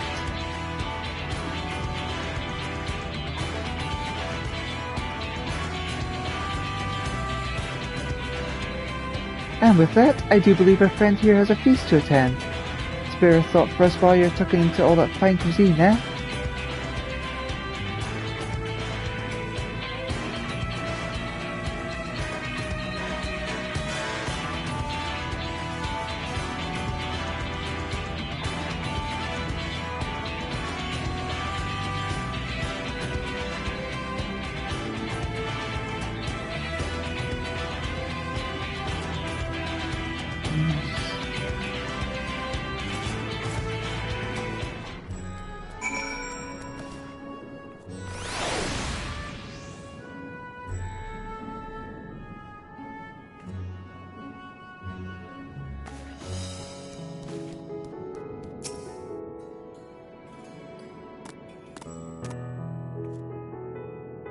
Pray forgive Sheer about her rudeness.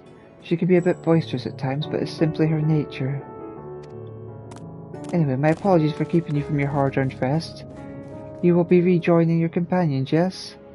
Do you know the way to the Mayhem?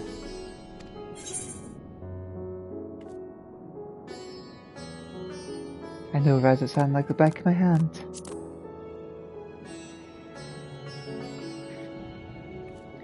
Glad to hear you're becoming familiar with our fair city. You'll be pleased to hear that drinks are on the house, so whatever suits your fancy. And with that, I must return to my post.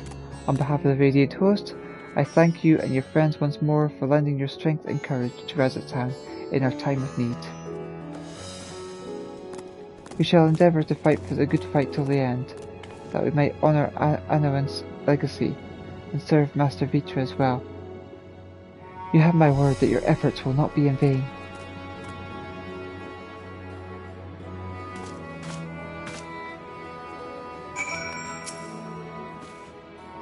Thanks for taking the time to stop by. You're free to talk with our delegates more if the mood strikes you, or head off to your banquet if you've had a fill of words for the day. Ridding the lands of blasphemy is an important task to be sure, but one that's best done on a full belly and a good night's rest. If you ask me, do take care of yourself, you hear?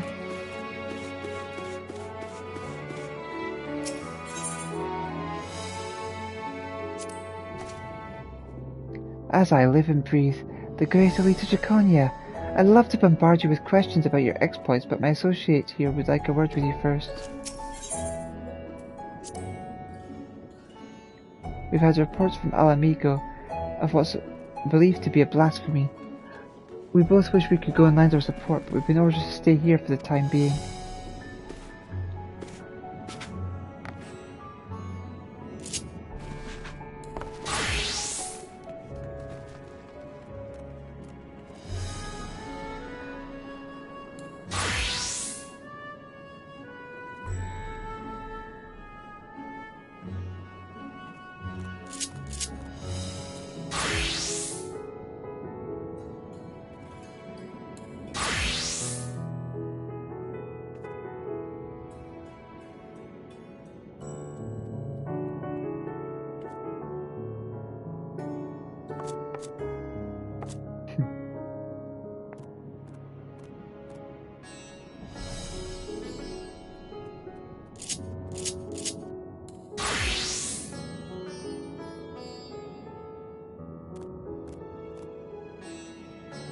I'll pick these up later.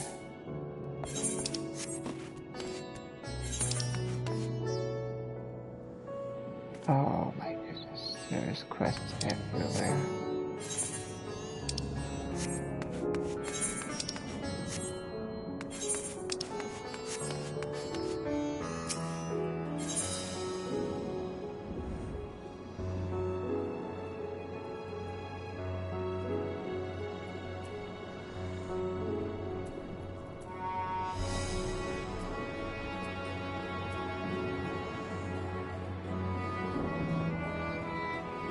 I might pretend these ones don't exist. And just go here.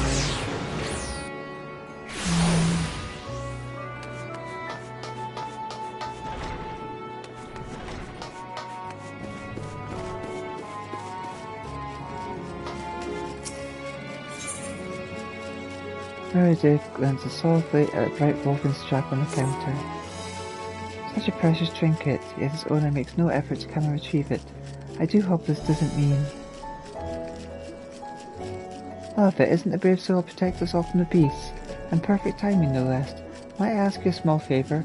I'm looking for the owner of a missing item, you see. I was just cleaning up the shop when I found this unravelled woven band under the counter. A husband and wife visited here the other day, and I am quite certain it belongs to them. I was hoping to return it to its rightful owner, but they've not stopped by since. I fear the worst, but I'm holding out hope that they are well. I would search for them myself, but I cannot leave the shop unattended. Might you be so kind as to go in my stead? I believe the wife mentioned she was an alchemist at the High Crucible. For the life of me, I cannot remember her name, though. I do recall that she had long and striking red hair.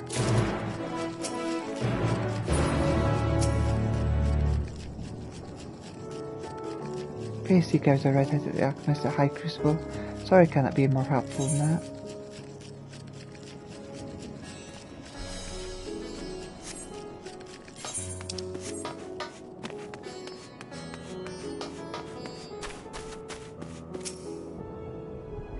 Forgive me for not wanting to make a toast. My throat was utterly parched. How was your meeting with the Radiant? I would love to hear more. Good you could join us. Mihail over there will be happy to take your order. I know I must eat to regain my strength, but between you and me I don't have much of an appetite. I'm overdue for a good meal.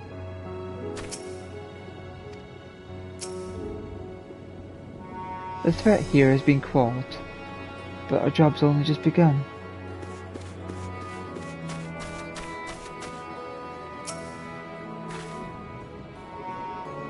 Welcome! When the satrap asked us to entertain a party of honoured guests, I was wondering who it might be. This is a lovely surprise to say the least. By the way, I heard all about Kazal from your friend Grahadia. I understand there was nothing that could be done, but I was heartened to hear he meant us no harm. I cannot thank you enough for dispatching the beasts. As the smallest token of our thanks, your food and drink tonight are Merida's treat. Speaking of which, what shall I start you off with?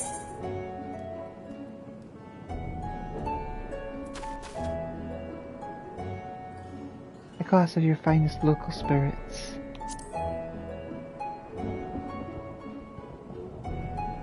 As you wish. Pray join your friends and I will bring your drink. Your drink is on its way. Please have a seat.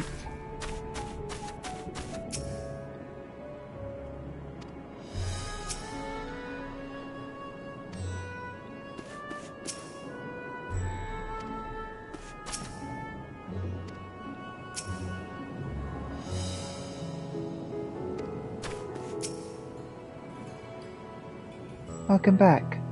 Whatever did the Radiant want with you, pray tell?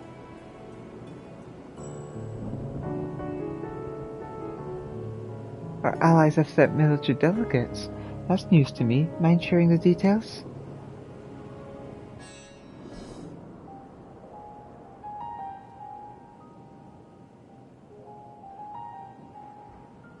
So blasphemies now plague all the realm. It will only get worse if what Father said is true, as it did in Amarot.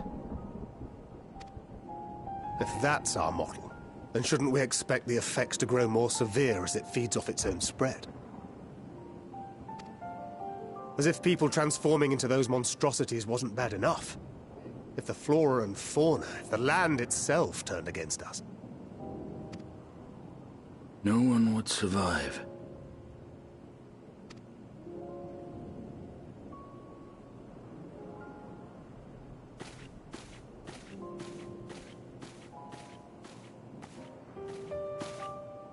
Here's your order, friend.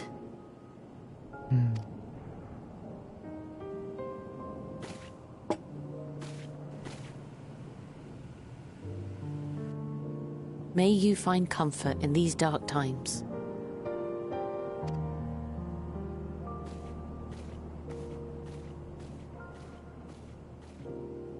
Where do we go from here? If there's one thing we've learned, fighting blindly and simply reacting to what comes will accomplish nothing. We must find a solution that addresses the fundamental cause. Before our strength is exhausted, before this crisis spirals out of control. Is there something, anything we've overlooked? If there is an answer, Hydaelyn herself will have it. 'Twas she who bound Zodiac and forestalled the final days. Alas, we have heard naught from her since the Tower of Babel. Whether she cannot or will not speak, I can only speculate. Even the flower she gave us is no more.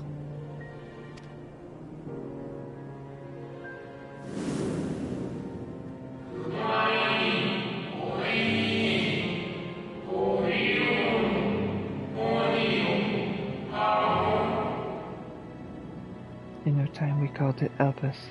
You do all to remember the name.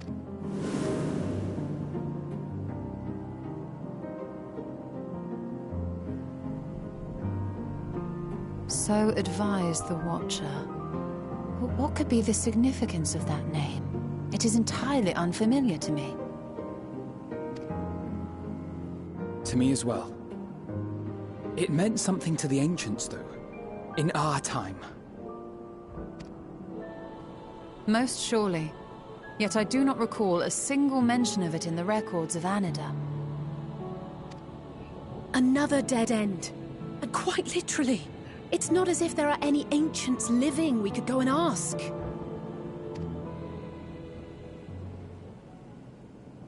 Not alive as such, but not quite dead.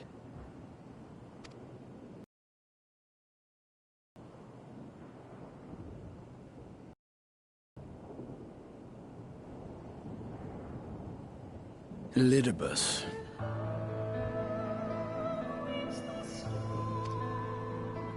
I sealed him in the White Horusite of the Crystal Tower back on the first. Contained within that reservoir of ether that maintains it, ether that is returned little by little to the sea, naught may remain of his soul. However, if part of it lingers, we might be able to speak with him there. I know we can no longer make that journey, but you, my friend, still can.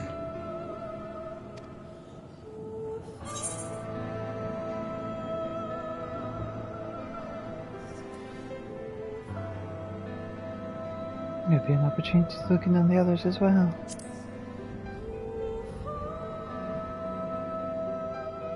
Thank you, my friend. That would mean much to me. If nothing else, should we learn the First is safe, we'll have that much more reason to keep fighting the good fight. That said, the odds are not in our favor, to say the least. Which is why we're fortunate to have Urianger up there on the moon, working hard to make all the necessary preparations for our departure, should it come to it. And why we have nothing to lose by staying the course till the last instant. Indeed. To the last, let us all do what we can. I will consult with Master Matoya and see if she knows of a way to reach Hydaelyn from the Ethereal Sea. And I will visit the nation's leaders and attempt to ascertain how far the final days have progressed elsewhere. Keep me abreast of your findings. I can seek out and slay the worst of the immediate threats, if only to slow the spread. Unease, terror, despair. Try as we might to suppress them, these emotions will return to harry us time and time again. But when they do, remember this.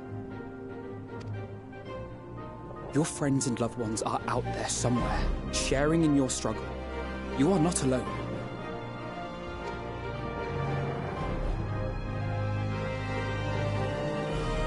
So ends the brief respite before the next revelation. Yes, so much left for you to see. Where beginning ends, and end begins.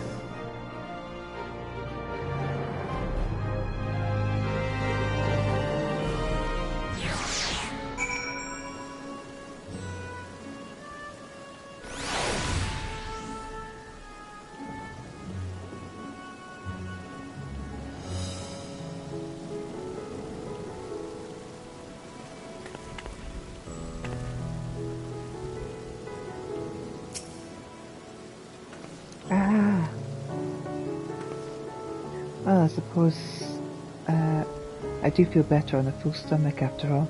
Burning skies? Blasphemies? Not if I've got anything to say about it.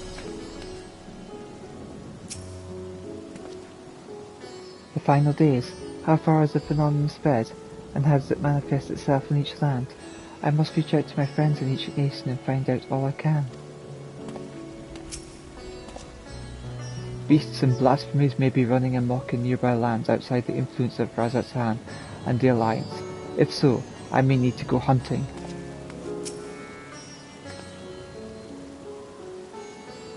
If the farm truly has been spurred to action by Heidelman's prophecy, then is it not odd that the anti-terror is entrusted to Master Matoya, who bears them no love?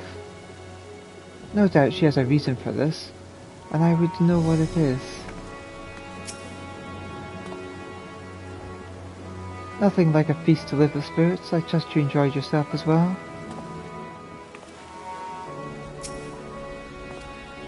Now then, is there anything we've forgotten to mention? Are your arms and armour in good order?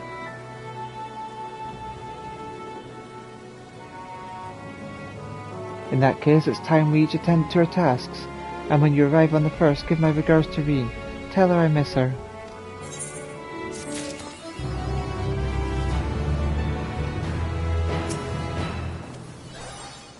Should Reen ask questions, don't hide the truth from her. If anything, see if she has any insights to offer. She's not a child in need of protection, but a comrade we should be willing to rely upon, even if a part of me may always beg to differ.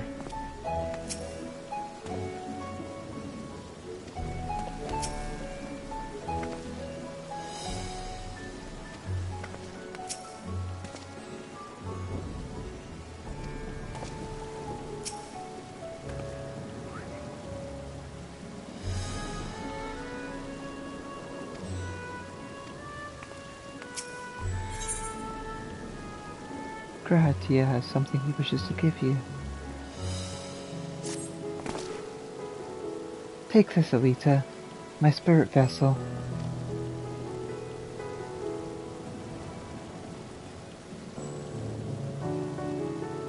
Empty now, of course, but it should allow you to operate the tower's systems in the umbilicus.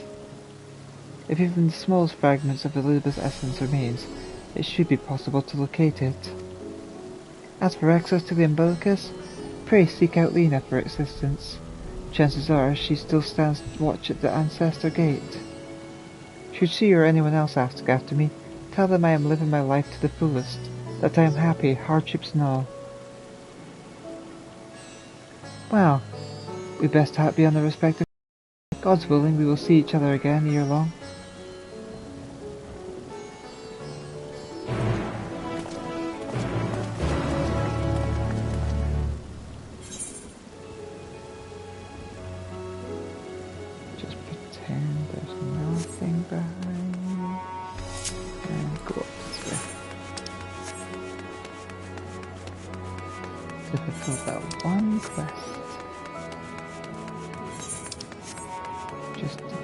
Just the one quest.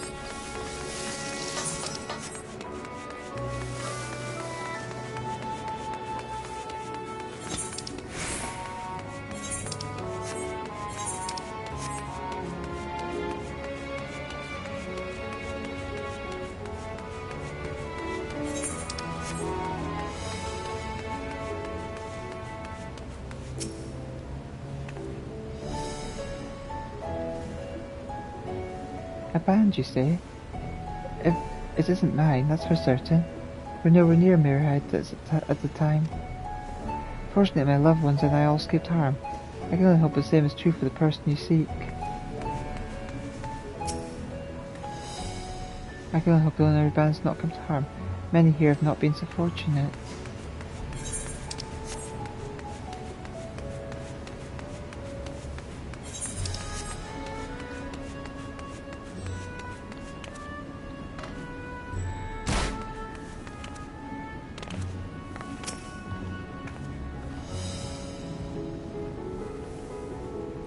I fear you must be mistaken, for I know of no band. That said, I too have loved ones that did not see the horrible day.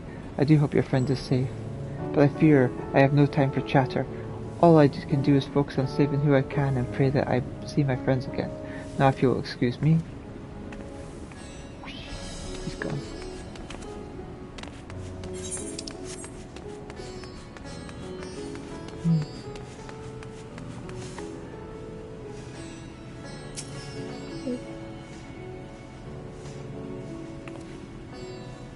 Yes, we were at Meherds when the final days came, but what of it? Forgive me, I still find it hard to remember that day. The simple yet elegant wristband symbolizes the eternal bond between husband and wife. My band! I was wondering where it had gone. My husband gave me this, and now it's all I have to remember him by. Stubborn to the end, that one. He distracted the beast so I was able to flee, then went off to save the others. The Radiant Host found me later. They told me he was gone, with not even a corpse left to bury. To tell the truth, I have been at a loss ever since. How do I carry on knowing that he gave his life for mine? We had so many plans. What our home would look like, what our children's names would be. And now, nothing. Just a circle of woven thread he slipped on my wrist, and the memory of how happy we were to share our lives with each other. So I go on living, because anything else would tarnish that memory. Forgive me my outburst. It has just all been so much. At least the Crucible has been keeping me busy. I think that's what I need right now.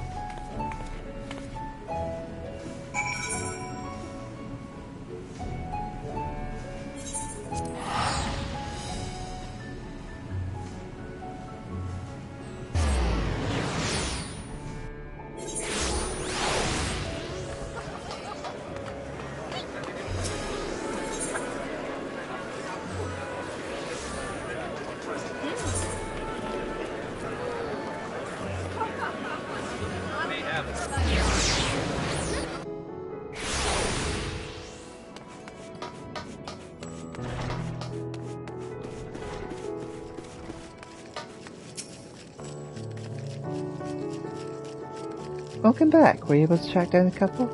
I do hope they are safe. Oh dear, I am terribly sorry to hear that.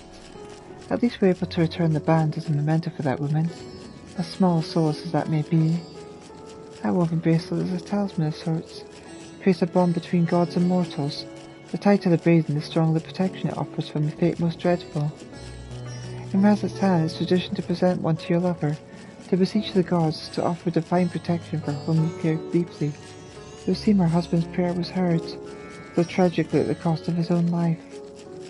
I imagine she will need time to heal, but I hope that she will visit again, that I might offer her what comfort and kindness I may.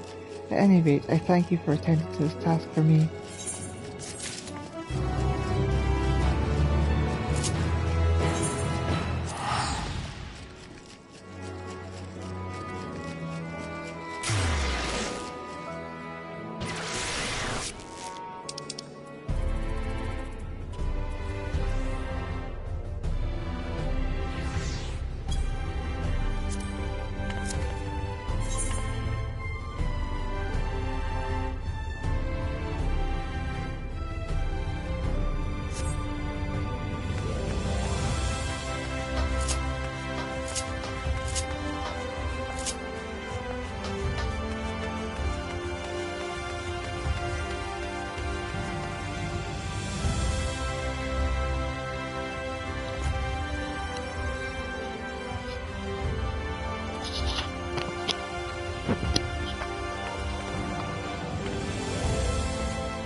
did what I needed to get here.